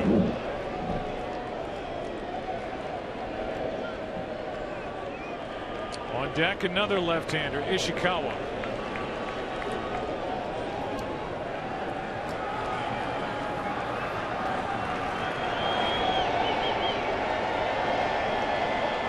Runners go. High ball into left. Holiday, a long run. Foul ball, and it drops untouched.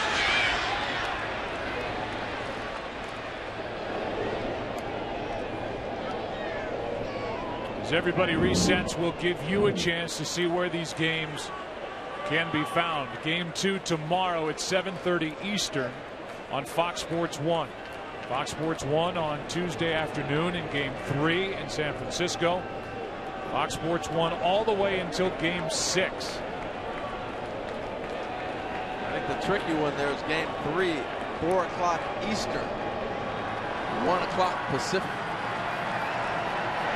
Travel day is Monday.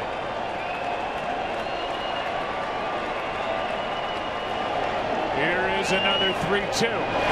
Hard hit, but right at Adams. And the inning is over. Gonzalez comes out of the bullpen and strands two halfway through game number 1. Cardinals coming to the plate against Bumgarner. Down 3-0 after 4 2/3. He allows 2 earned runs, 3 total. And here's John Jay, who singled into left his first time up. Colton Wong will follow. And then the pitcher's spot.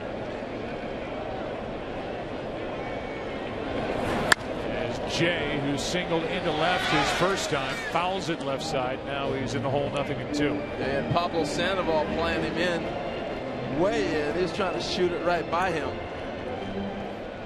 He missed his target, fouled it off, but he was shooting by him. Now he's backed up with 2 strikes.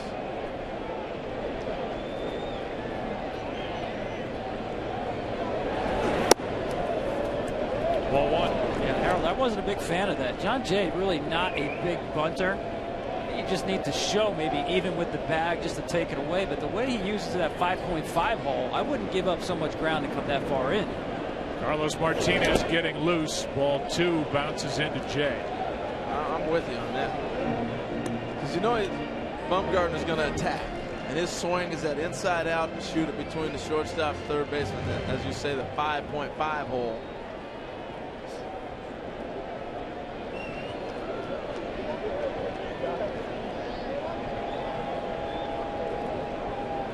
Here is a 2-2. Oh. Jay gets hit by the pitch. On base for the second time, and the Cardinals put their leadoff man on for the second time tonight. See, and this is where they were trying to stretch Wainwright to get to that third hitter, because now you get your leadoff guy on. Your next hitter comes up and your pitcher's sitting on the on-deck circle. And it's tough to sustain a rally and get it going. You see him take this ball right off his. Yeah, he led the league in hit by pitches. He does not give any ground. And I said Bumgarner works the ball to his glove side. He only hit 7 left-handed batters his whole career. He worked that one to his backside. Here's Colton Wong, takes a strike. Marco Gonzalez, the Cardinal pitcher, is in the on-deck circle.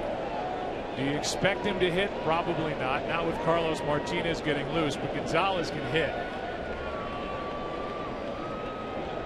Yeah, if they hit a double play ball here, you may see him hit. If they got an opportunity to drive in a run, you got to go ahead and get your opportunity to score a run here. Chop to the right side. Bell out at second. No throw to first.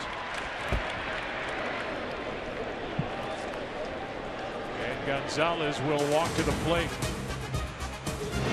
Tonight's telecast is sponsored by Chevrolet. Find new roads.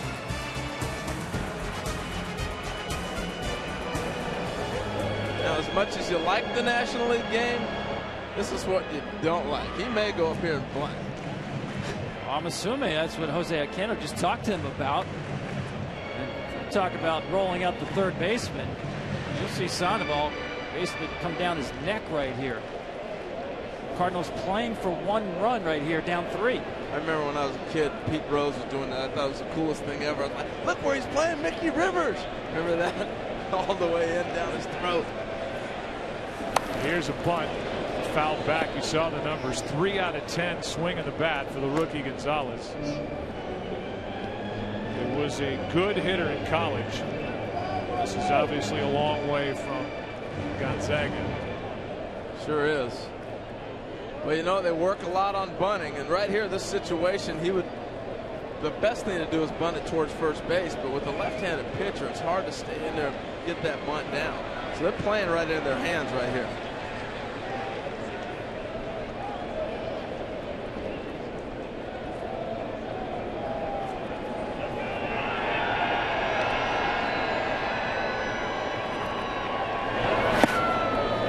Off the breaking ball that goes down and away. 1 ball, 1 strike.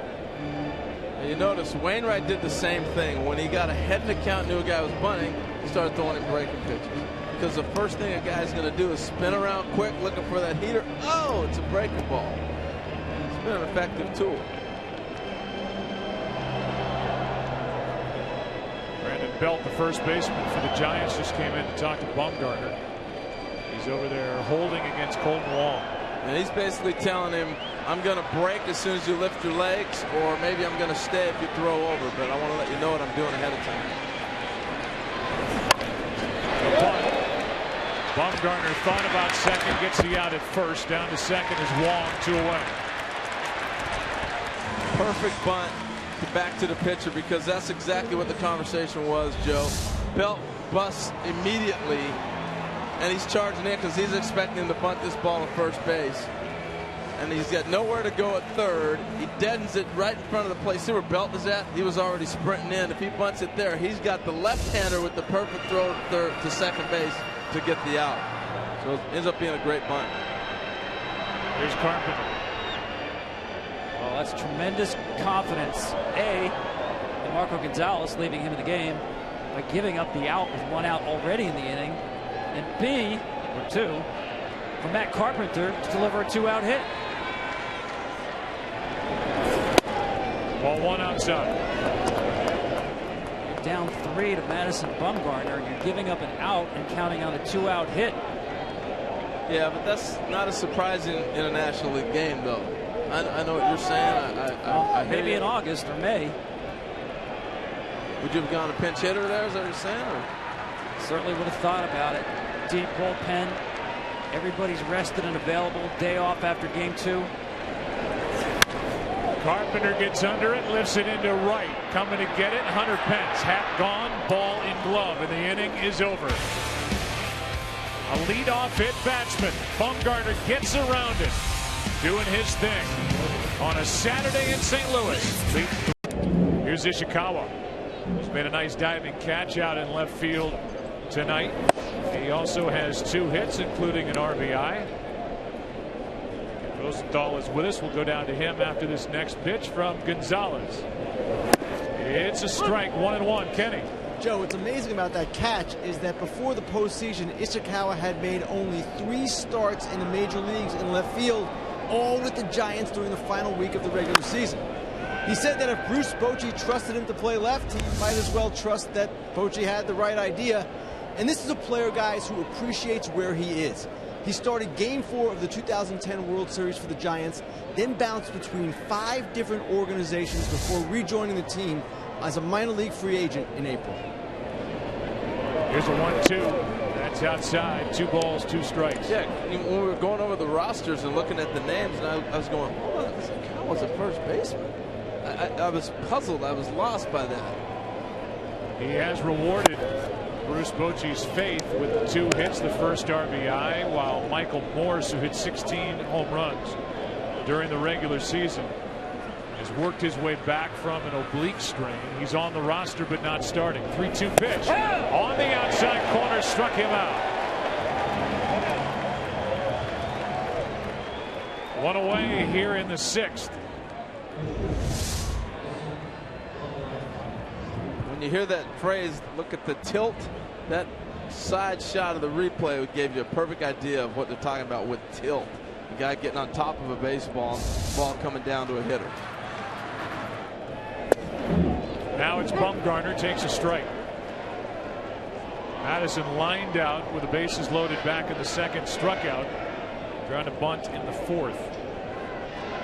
You made a good point, Joe, in terms of Bruce Bochy and why he's such a good manager. Saw the way that Ishikawa handled the bat his first couple of times up. A lot of managers see the platoon advantage go away with the left-hander on the mound and make the change to Morse. He trusts what he's looking at rather than pure numbers. Here's a 1-1 outside. Plus, at this point in the game, you play your defense. If he's your best defensive option out there and you got the mad bum rolling like he is, you just go with it. Here's a 2-1. He was swinging for his 5th home run of the season. Boy, that might be the hardest swing we've seen tonight. Did he let the dog out or what? He gets a high leg kick, and I mean, he's letting it fly all the way back to North Carolina. Goodness. Here's a 2-2. Hard hit from the hole. Long throw. Peralta got it. Dug out by Adams on the other end. A good play. 2 down. Yeah, Yeah, I think that's a case where you don't mind your pitcher getting thrown out here. He's pitching such a good game. He's watching Madison down the line. He took a look himself to see, do I have a chance of beating this thing out? And do I really have to run that hard? Peralta had a measure. Great play by Peralta. That little extra effort, knowing you got a pitcher running, you catch it and get rid of it. You saw how he just got rid of it, let it bounce, no problem. That's the old Ozzie Smith one hop across the diamond. He perfected that for the carpet. Sure did. You saw that a few times, huh, when you were a kid? It was an art form. And that perfect true bounce. No short hop. Kind of in between and off that hot turf. Sometimes it would hit. Maybe get over to first base even quicker. Pretty cool. 2 out, nobody on. First pitch, a strike. Marco Gonzalez, one of 2 left-handers now for Mike Matheny. They deactivated Sam Freeman, who was active in the division series, to add to their bench with A.J. Pierzynski. Good postseason hitter. Pierzynski's on this Cardinal roster to hit more than he is to catch. Here's the 0-2. Ball 1. When you look at Greg Blanco's numbers in the postseason, have not been good, but if you look at the pitching he had to face in the National Series, you may understand why his numbers are so bad. They were loaded with pitching, and he's constantly seeing the best guys. Breaking ball grounded to Adams. The flip for the out. Inning in the 3rd in the book. Scoreless from the rookie left-hander Marco Gonzalez. Bottom of the 6th inning. 2, 3, and 4 hitters coming up. 3-0 Giants. Jay with 2 out in the 2nd. That's all. Juan Perez takes over in left field to add to the defense behind Madison Bumgarner. First up is Grichuk. 2, 3, and 4 hitters for the Cardinals. Down 3. Strike 1. Now 24 consecutive scoreless innings on the road during postseason baseball. That's an MLB record. Art Neff held up for 90 years. He had a good run. Here's the 0-1 pitch. Grichuk takes ball 1 up and in. He had a good run. I like that. You've got a Giants bullpen that can left to right you. Same with the Cardinal bullpen. Right now it's Bumgarner rolling. 1-1 pitch. Up high, 2-1.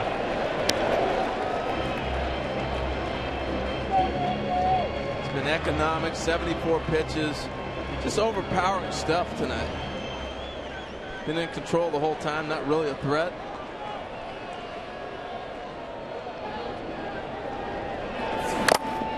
Two and 2.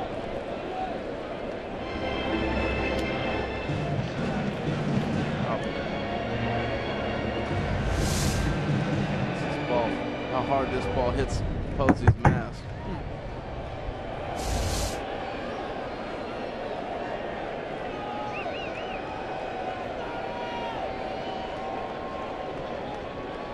Here's a 2-2 pitch. Outside, a full count.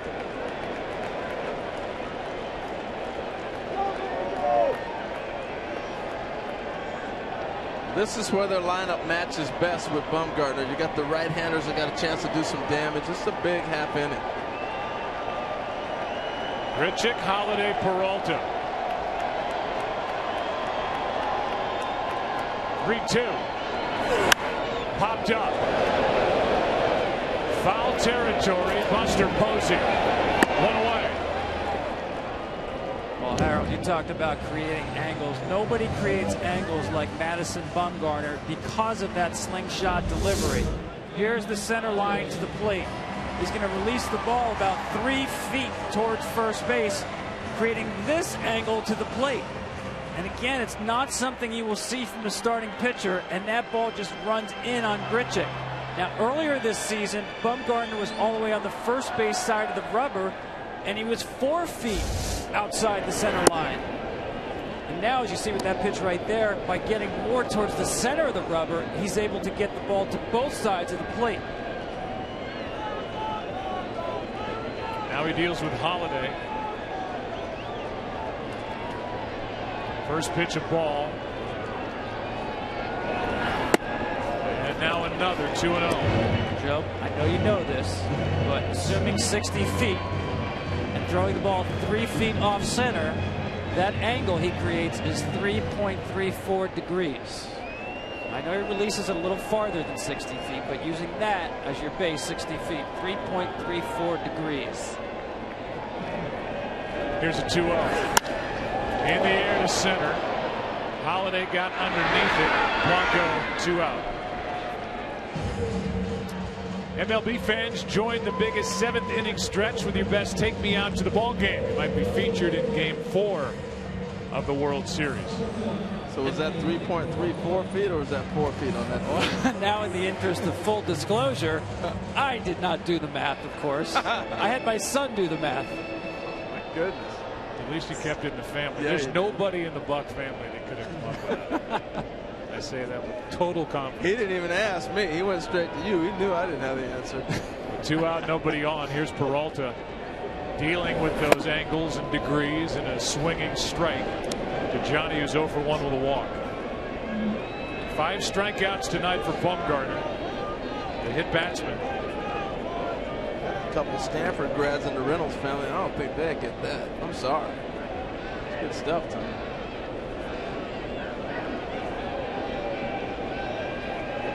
Here's the 0-1 with 2 out. Peralta lays off a pitch high. 1 ball, 1 strike. All the angles, everything else, at the end of the day, he has been lights out, dominant. And I really think he and Buster Posey have done a terrific job of navigating through this lineup. Not shaken off very often. Skips in, ball 2. Mixing in another changeup, Harold. You picked that up earlier. Not thrown many in the course of a game. About 6 or 7 out of every 100 pitches. Seen more than a handful tonight.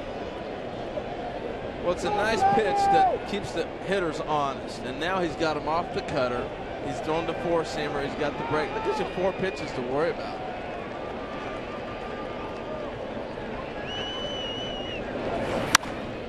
In the air to right. Long run for Hunter Pence. He's there.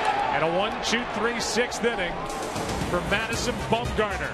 He and the Giants on top 3-zip after 6. Back after this from your local Fox station. 3 of the ALCS Monday at 8 Eastern on TBS. First pitch from Marco Gonzalez to Joe Panik. Rookie against rookie is outside, ball 1. On deck is Buster Posey, and the bullpen is Carlos Martinez. 1 ball, 1 strike. Well, I'm really impressed with Marco Gonzalez. Looking sharp. 1-1. That's in at the knees, strike 2. Good friend John Hart would say that's what they look like. You know, the number ones, you pick that number 1 pick, you can't miss. You can see why Cardinals are so high on him. 2-2. Yeah, before I went through my bullet points as to why Mike Matheny would allow him to stay in the game and bunt, really should have added, he really doesn't have a lot of thunder on the bench from the right side. These right-handed hitters are all premium defenders and not extra base hits. Talking about Peter Borges, Pete Kozma, Tony Cruz. Here is a 3-2.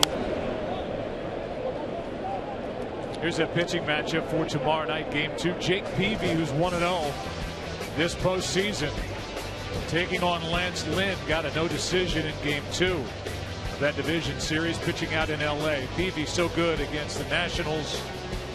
Fox Sports 1 tomorrow at 7:30 Eastern. There's Lance Lynn. That's hard hit, a base hit for the rookie Panik. With Posey coming up, we'll see if Gonzalez is coming out. The answer is yes. And we talked about it. Real good 2-strike hitter already in his young career. Watch him, just does not give any ground against the left-hander. Boy, is he impressive. Tail back over the inside of the plate. It was supposed to be on the outside half. He took advantage of it. First hit allowed by Gonzalez, and that's it for the lefty. And now streaming live on Fox Sports Go. Here's Carlos Martinez, the right-hander, who really got on a nice roll out of the bullpen at the end of the season. Takes over for Marco Gonzalez. And almost drills Buster Posey with his first pitch of the night.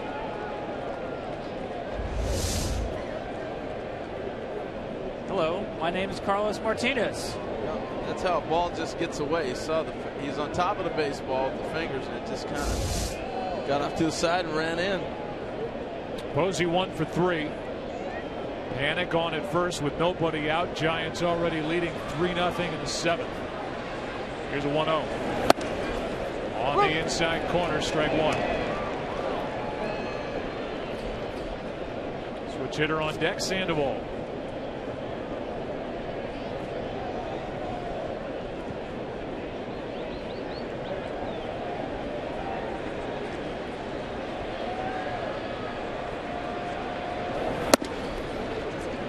.95 on a cool night in St. Louis, and the count 2-1.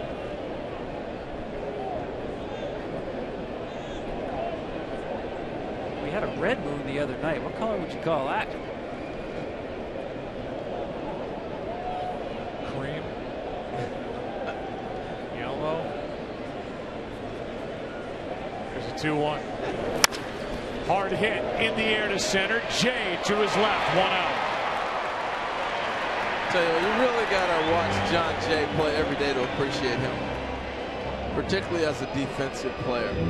This is a great first step. Look at him in the middle there. You see him in center. As soon as this ball's hit, look at him. He's already reacting as this ball's coming off the bat. A lot of guys will wait, see it, then go get it. It's a great call. He does something I have not seen other center fielders do. During batting practice, he'll stand behind second base, read the ball off the bat, and just take one first step. And he will do that time after time after time. Here's Sandoval.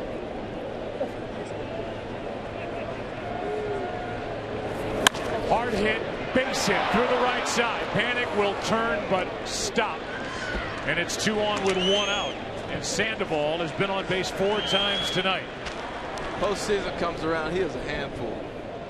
I mean, you think about the home runs he's had. Joe, you've called a lot of big moments he's had in the World Series and everything else. His concentration level goes to a whole different stage. Well, the Tigers saw plenty of him back in 2012. And he has set up Hunter Pence with 2 on 1 out. Is that when he had the 3-homer game? Yep. In San Francisco. In San Francisco. The game started by Justin Verlander.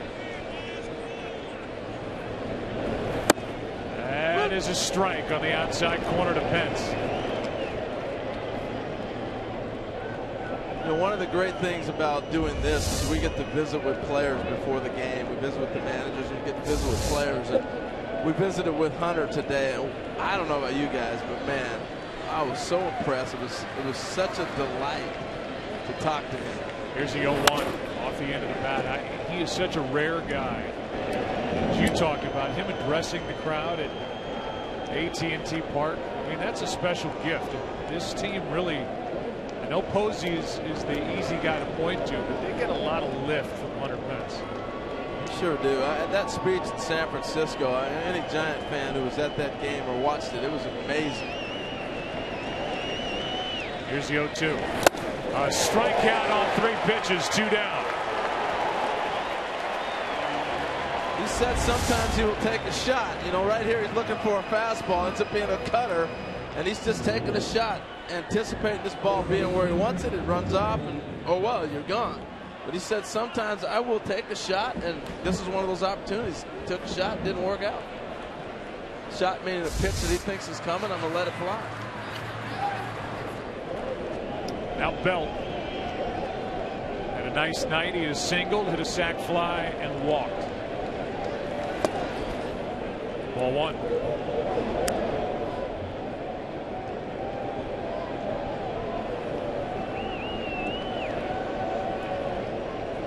Not only a broken thumb this year for Brandon Belt, but dealt with a concussion. It slowed his season. Started to get hot again at the end of the year.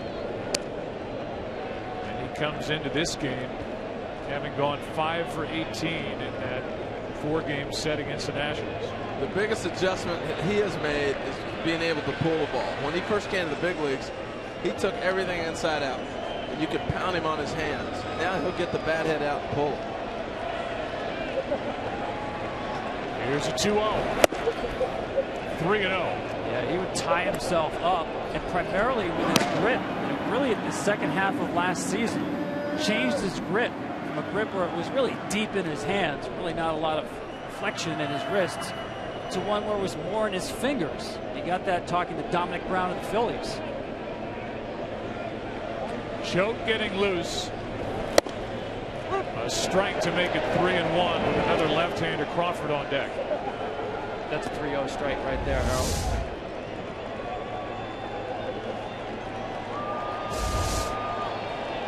So the at-bat continues. RBI chance for Belt.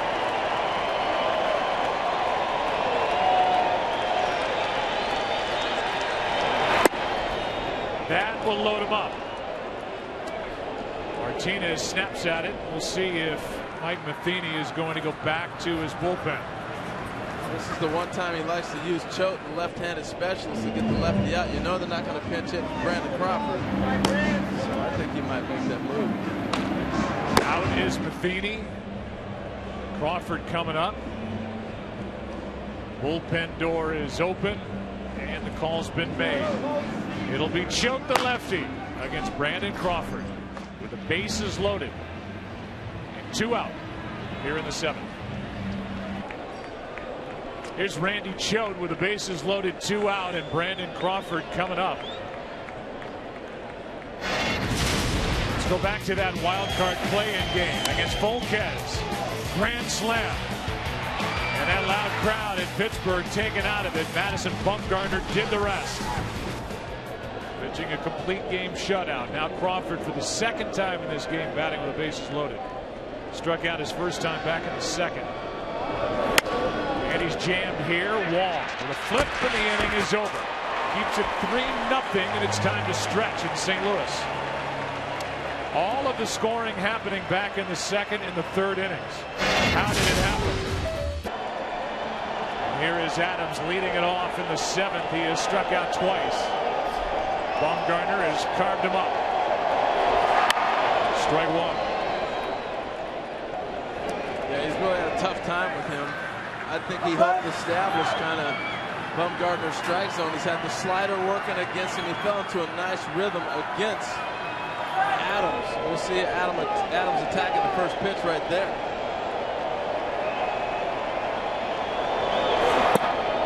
On the outside corner, strike 2. See, that's when you drop the gun to shoulders.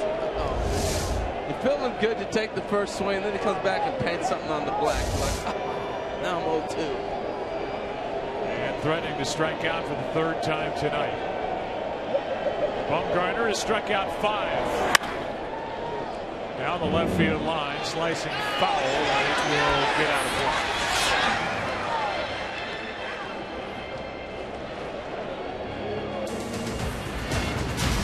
While we work in the bottom of the 7th, the telecast sponsored by DirecTV. If you call yourself a sports fan, you got to get DirecTV, and by T-Mobile.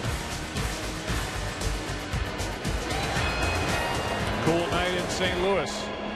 Joe, looking at that package we saw, the late inning thunder of the Cardinals, I started thinking about the last 7 runs the Giants have scored in the postseason. Sacrifice fly, bases loaded walk, ground out, wild pitch, bloop single, error, and a sac fly. That's not thunder. Now that's a Roberta Flack offense. Killing them softly. Whatever way works.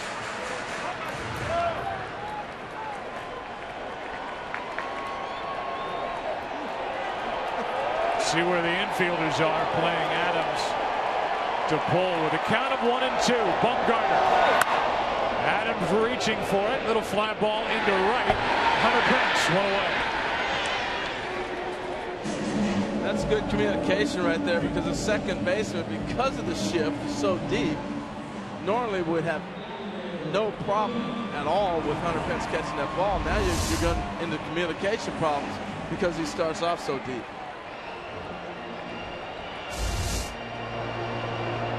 So now back to a typical defense with 1 out, nobody on, and Yadier Molina who is 3 out of 17 this postseason. He's on with a base hit with 1 out here in the 7th.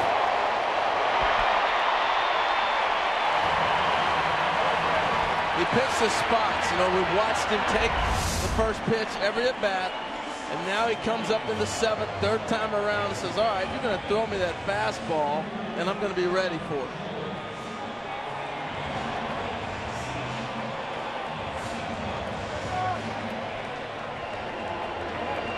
He's ready, first pitch.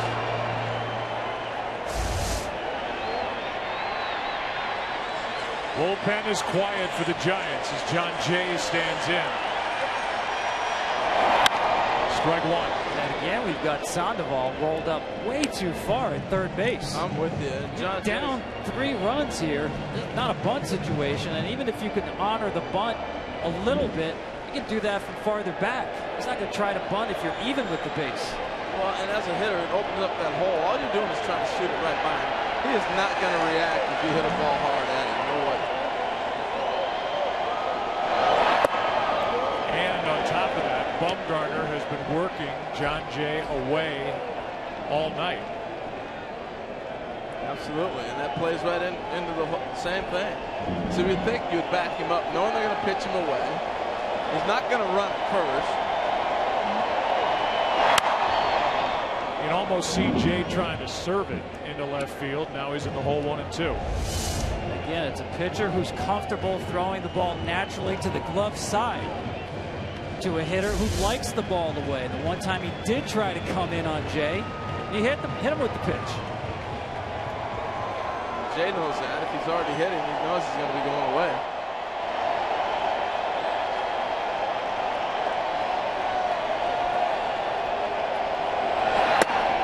Just outside, 2 and 2. Back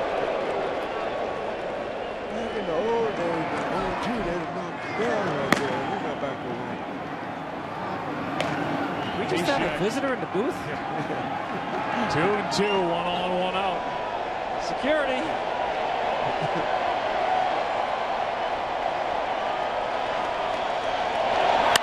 Just sticks the bat out and plunks it into left. Molina will hold at second, and Jay has his 2nd hit of the night. Lucky 7.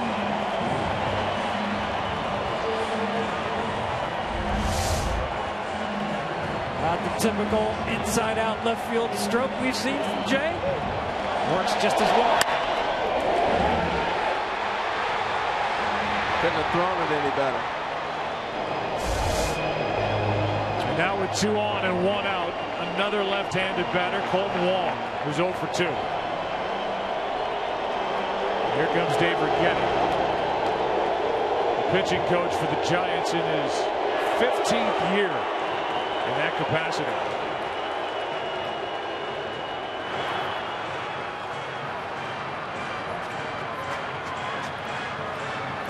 The 7th inning for Mike Matheny's club, the numbers are ridiculous. Almost as many hits in the 7th inning as they have in all the others combined. You know, and Righetti handles this almost as if he was throwing a no-hitter. All right, let's not let it get away. Calm it down. Let's get back in the game. And just settle this pitcher down. Now you go back into the routine of it. But this 7th inning is thunder for the Cardinals.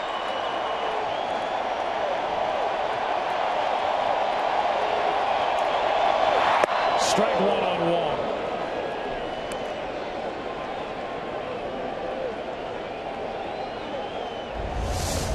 Once again, he comes out of the dugout ready to hit. Chases this one off the plate. Well, look at the break on this ball. It is breaking 3 feet. Nasty. Affelt in the bullpen. Bumgarner on the mound. Strike 2. You got to honor the guy throwing 95, 93, and then that ball, as it's releasing his hands, you're thinking it's a strike, and with that much of a cut on it, that is amazing. Good luck trying to hit it. First start of the year, he was throwing 91. Late in the year, 94. Chunker right side, the race to the bag, and got him on a tag. He's going to complain interference, but that's a great play by the pitcher. It shows you how big Bumgarner is, too. He kind of threw him off like a flea right here. The big guy cut him off at the pass. Applied the tag on him. And now Mike Matheny is going to walk out. I mean, the toss led Bumgarner right into that spot. The tag on the leg for out number 2. I mean, it's a hard tag. It's a rough-looking play, but I think it's the right play. He's going to be beat. He knows it too. But like you said, Joe, the throw is going to lead him there. Now he looks to go tag him, and he just cut him off the pass. But he hits him on the knee right here as he cut him off. He's a big boy too, man.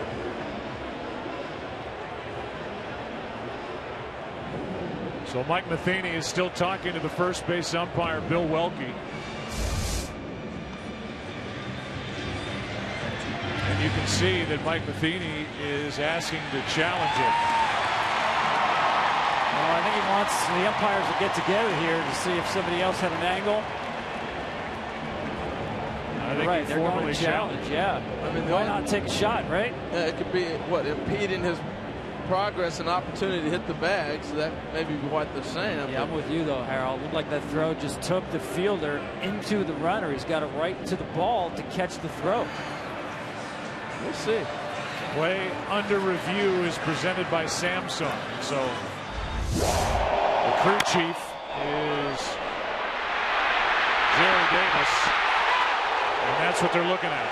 See, I'm thinking if he doesn't apply a tag, he's going to apply the tag. He puts it right there on the knee. If he doesn't apply the tag, that's one thing. Once he makes the tag and knocks him off, I don't think they have a complaint. And they've already looked at it and called him out. If he doesn't apply a tag, I get it. You got to play there. You got a complaint. But once the tag is applied, he's out.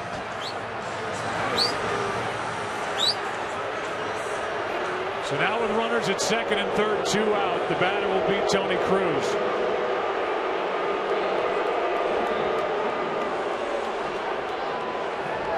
First at bat of this postseason for Tony Cruz. And Mike Matheny can use his backup catcher with A.J. Pierzynski on his bench as well.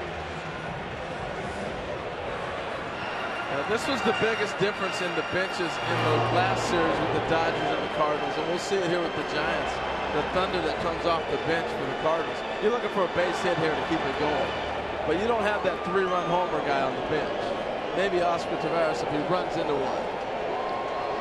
Hard throwing right-hander Strickland getting loose now for the Giants in their pen.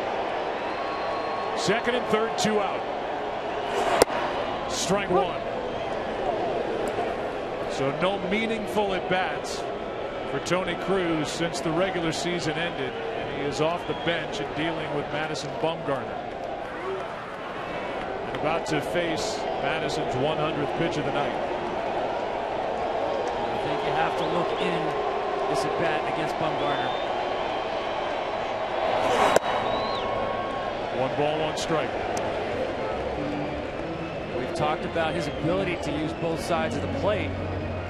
But I think when you're in trouble, you go to your money pitch. And that's the 4-seam fastball or the cutter on the hands of right-handers.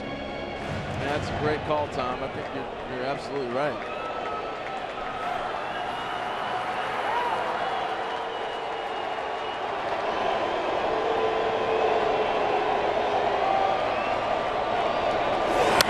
Good swing by Cruz. It's 1-2. May have been his best shot right here. This ball's right down the middle. He's looking in. It cuts back in for him. This shows you how hard he's throwing and how much movement he's got. Exactly. Just got it in enough to keep it off the barrel. Base hit out of the infield would likely make this a 1-run game. Molina and Jay the runners. 2 out. The 1-2. Foul ball.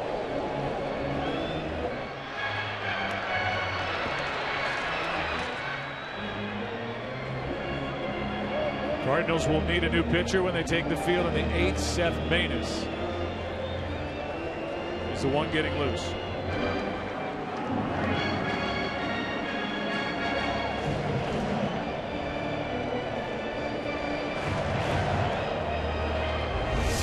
Everything running in on Cruz, including the breaking ball. And off the toe. Ouch. And that ball rolled all the way to third base.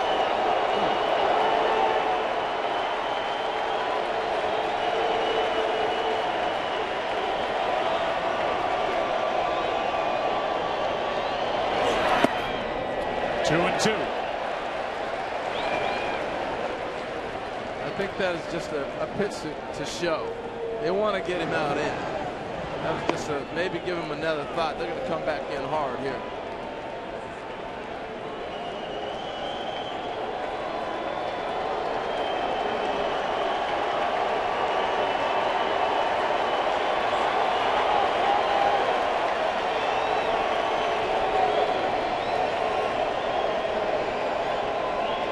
That was nearly a ball.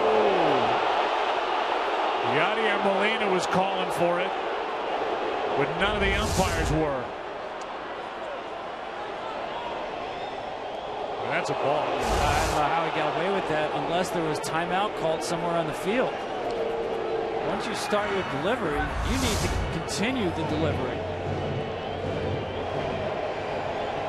Unless you take that back foot and step off. Yeah, we saw that front foot move first. That's the start of a delivery. So instead of a run on the board, there's no balk call. Still a 3-0 game as Cruz waits for a 2-2.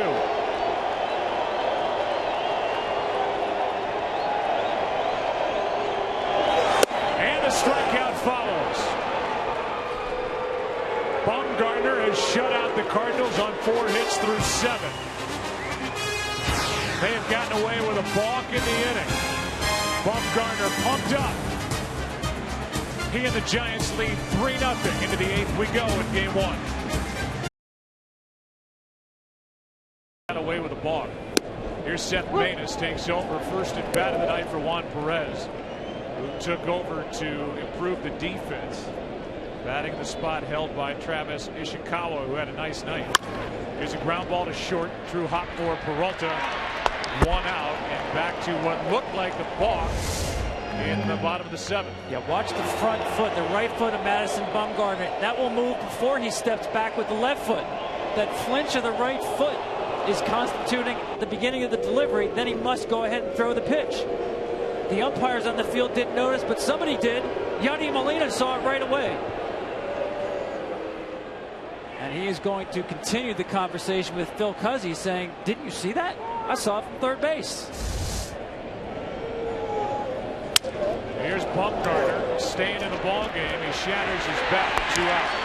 You know, a lot of times an indicator to an umpire is something just didn't look right. And that's when you think about it. And that did not look right. You know what I'm saying? When he started his motion and all of a sudden he's flinching, you immediately think balk. Meanwhile, A.J. Pierzynski, who is on the active roster, came out to warm up Seth Maness because Molina was involved in that last half inning, and A.J. was on the home plate umpire saying that they missed a balk, but I think you expect that from A.J. whether it was a balk or not. Now with 2 out, nobody on, back to the top of the order, Gregor Blanco against Maness. Strike 1 at the knees. So Bumgarner, it appears, will go back out there with Carpenter, Grichuk, and Holiday coming up.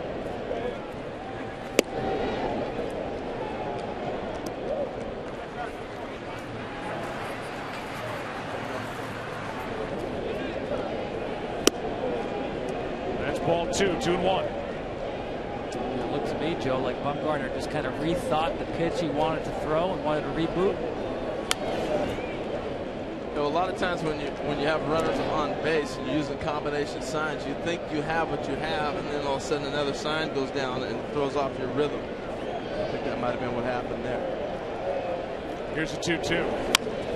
To the right side, Adams on 2 bounces to the bag. The Cardinals will have the top of their lineup in the bottom of the 8th inning. going there. San Francisco on top in game 1, 3-0. Cardinals had 2 on, 1 out. Got out of it by getting Wong and then a pinch hitter Cruz. Will deal with the top of the lineup with a bullpen right behind him. Sergio Romo getting loose. Right-handed batters to follow. Carpenter takes strike 1.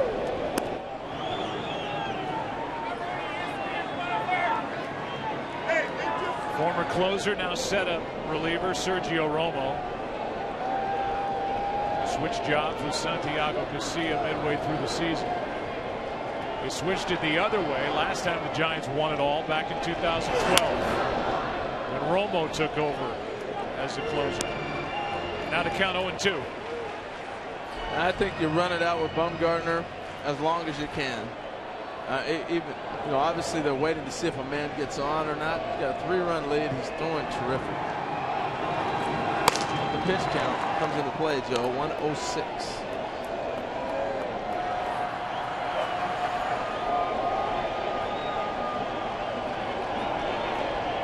Carpenter goes into battle mode with 2 strikes as he takes just outside ball 1. So good with 2 strikes, Matt Carpenter. He told me growing up he played a game with his brother called Strikeout. They'd pitch to one another 1-on-1, and you got to hit as long as you didn't strike out. As soon as you struck out, you switched sides. Of course, he wanted to hit all the time, turn it into a contact hitter. He strikes out as Bumgarner made a pitch on 1-2 and fooled Carpenter 1 away. Strikeout number 7. Well, this is part of the arsenal. He throws him a pitch he hadn't seen tonight. This is actually a little in between. I'll call it a slurve. It's not the hard slider. It's not the cutter that was running for everybody. Look at the grip. And all of a sudden, here comes the spin. It's a pitch he hadn't seen all night. That curveball has been money for him. And I guarantee you, Matt's younger brother didn't throw a curveball like that when they were playing strikeout. Here's Grichuk. 1 out, nobody on. Randall's 0 for 3.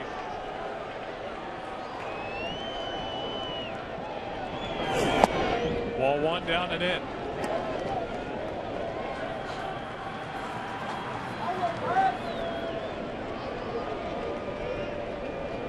Grichuk is fly to left, struck out, fouled out.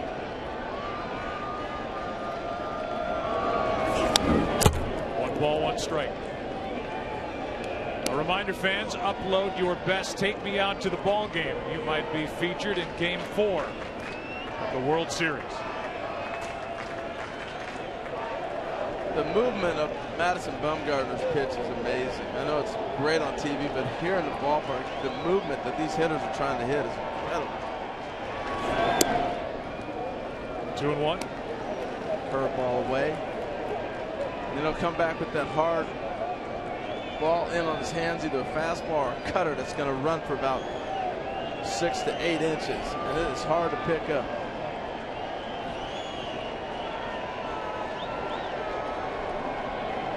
Grichuk on 2-1, hits one in the air to left. Easy for out number 2 with Perez making the catch here in the 8th. Tonight's telecast sponsored by the new Dollar Cravings menu at Taco Bell, Live Moss, and by AT&T, mobilizing your world. 112 pitches tonight for Madison Bumgarner. And that's going to be it. The man in his 20th season as a big league manager. Bruce Bochy, video broadcasts and more. Get the At Bat app for your smartphone or tablet. Here's Sergio Romo. Just taken off since he and Casilla switched roles. 79-mile-an-hour pitch, fouled straight back by Holiday, strike 1. And you're going to see a lot of them. Those are the sliders. Romo is going to throw that slider more than anything else. Pitch after pitch after pitch. He could wake him up from an afternoon nap and he could throw that pitch for a strike. And he'll show you just enough fastballs, one, to make you honor it a little bit. That's Miguel Cabrera. Here's the 0-1. In the air to center. Back is Blanco. Romo does his job and only 3 to the plate in the 8th inning for St. Louis as we go to the 9th.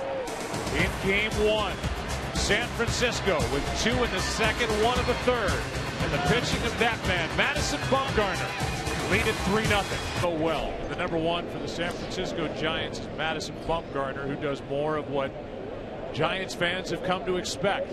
The 25-year-old left-hander, he was outstanding as Panic flies one into left. Holiday is there for out number 1 here in the top of the 9th inning. And there are the numbers, 112 pitches. And you just can't say enough for the job he did from the beginning.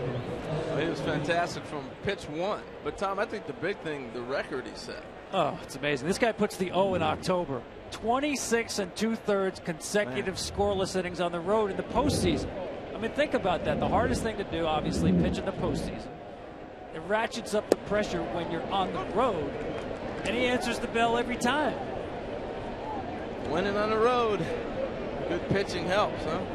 And here's a guy who helped guide him through, Buster Posey. And you noticed early that Bumgarner and Posey got into a good rhythm. They really did. You know, so much of it has to do with the rhythm of the pitcher. And when your catcher throws down the signs, you don't have to worry about are we in sync or not. It is such a big difference, and he did a great job tonight.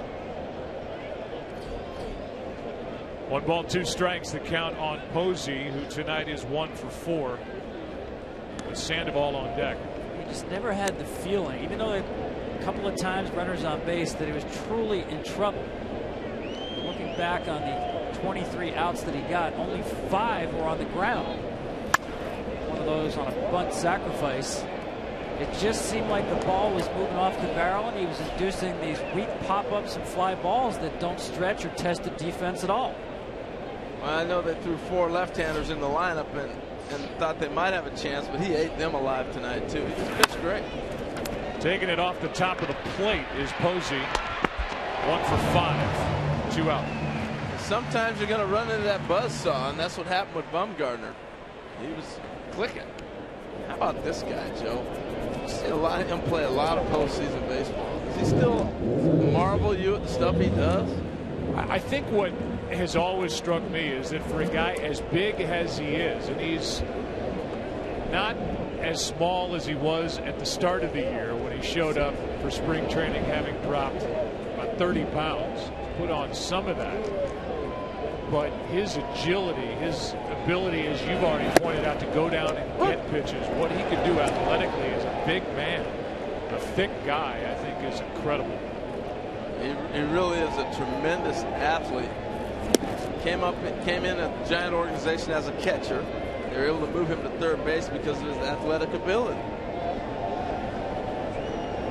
Manus trying to turn in 2 perfect innings, has Sandoval set up at 1 and 2. And he's, I think, shown tremendous plate discipline tonight. I mean, he's known as a guy, I mean, he's going to go up there hacking, loves swinging at first pitches. He got himself into good counts tonight by staying off pitches.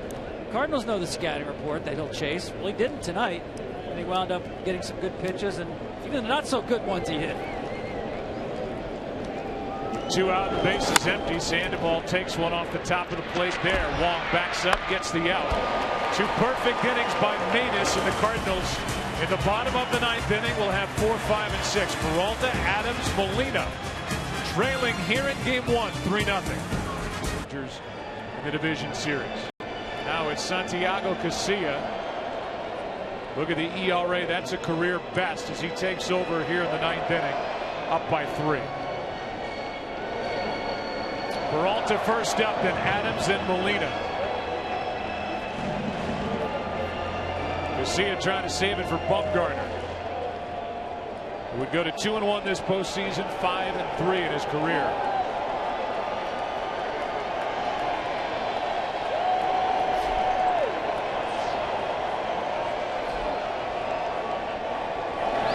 Strike 1.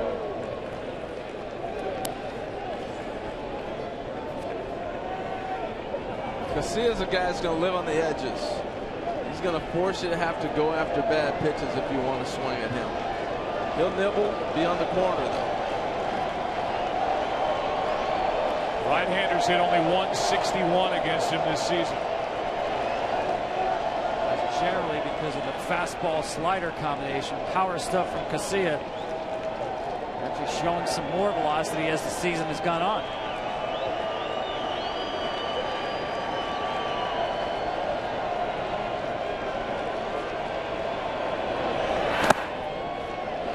Ball, 1 strike.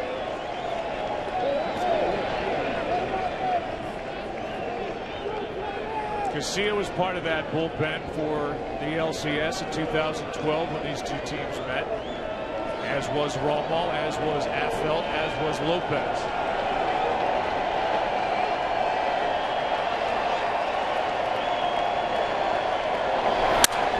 Broken bat. Crawford charging. Got him, 1 away. Nice play. See him gather himself, make the strong throw across the diamond. Feels that a lot of guys throw this on the run. He knew who was running, set himself, threw a strike across the diamond. No need to throw a ball away right now. You're playing for outs. Joe, you know, when I look at Casilla, I just look at the brilliance of Bruce Bochy. Being able to make adjustments along the way, whether his pitching staff, we watch it year in, year out, whether it's Lincecum, this guy, Romo, you name it.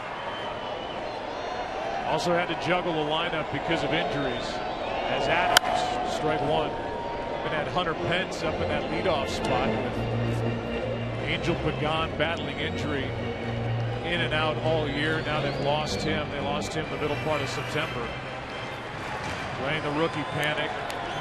Filling in now in left field. Even though he has Morse back. There's a big piece of it. Matt Cain, who's out after elbow surgery. They don't miss a beat. Good breaking ball, strike 2. Well, I think the biggest challenge for a major league manager these days is how you run your bullpen. I'm with you, Harold. I'm not sure anybody does it better than Bruce Bochy. 36 postseason games under Bochy, and the bullpen has lost 1 game. In the air to right, Pence into his right. 2 out. If the Giants win this game, it'll be their 7th consecutive postseason road win. And since 2010, a record under Bruce Bochy of 27-10 in the postseason overall. Remarkable.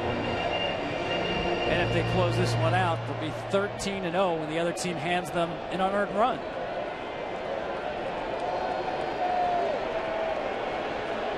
Two out.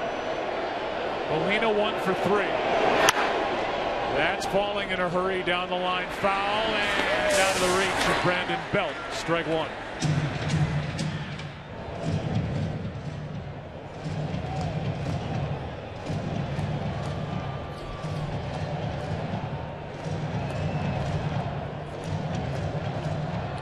No late inning magic tonight for the Cardinals yet. They're down to their final 2 strikes.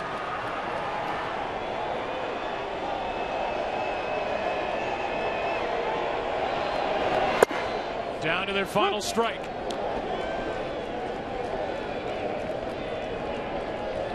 Bumgarner, Romo, now Casilla. Tight defense behind good pitching. Taking advantage of opportunity.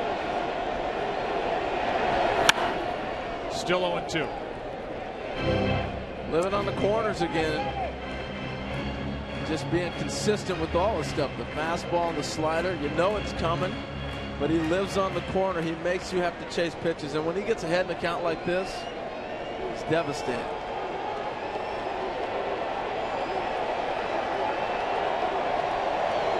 The 0-2.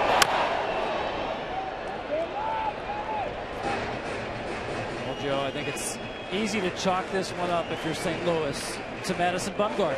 You tip your cap. At the same time, I think they have to realize going into game 2, playing against the Giants, you better play a clean game.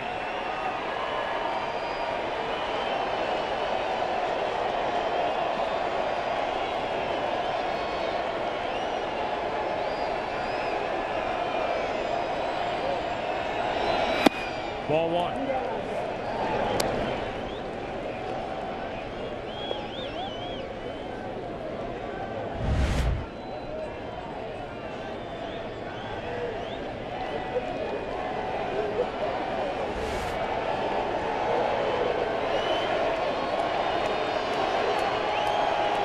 Here's a 1-2. Left side, Sandoval makes the stop. Throw perfect. And the Giants take game one. A final of 3-0 behind their ace, Madison Bumgarner. The pitching was terrific. Situations, there really was not a threat from the Cardinals.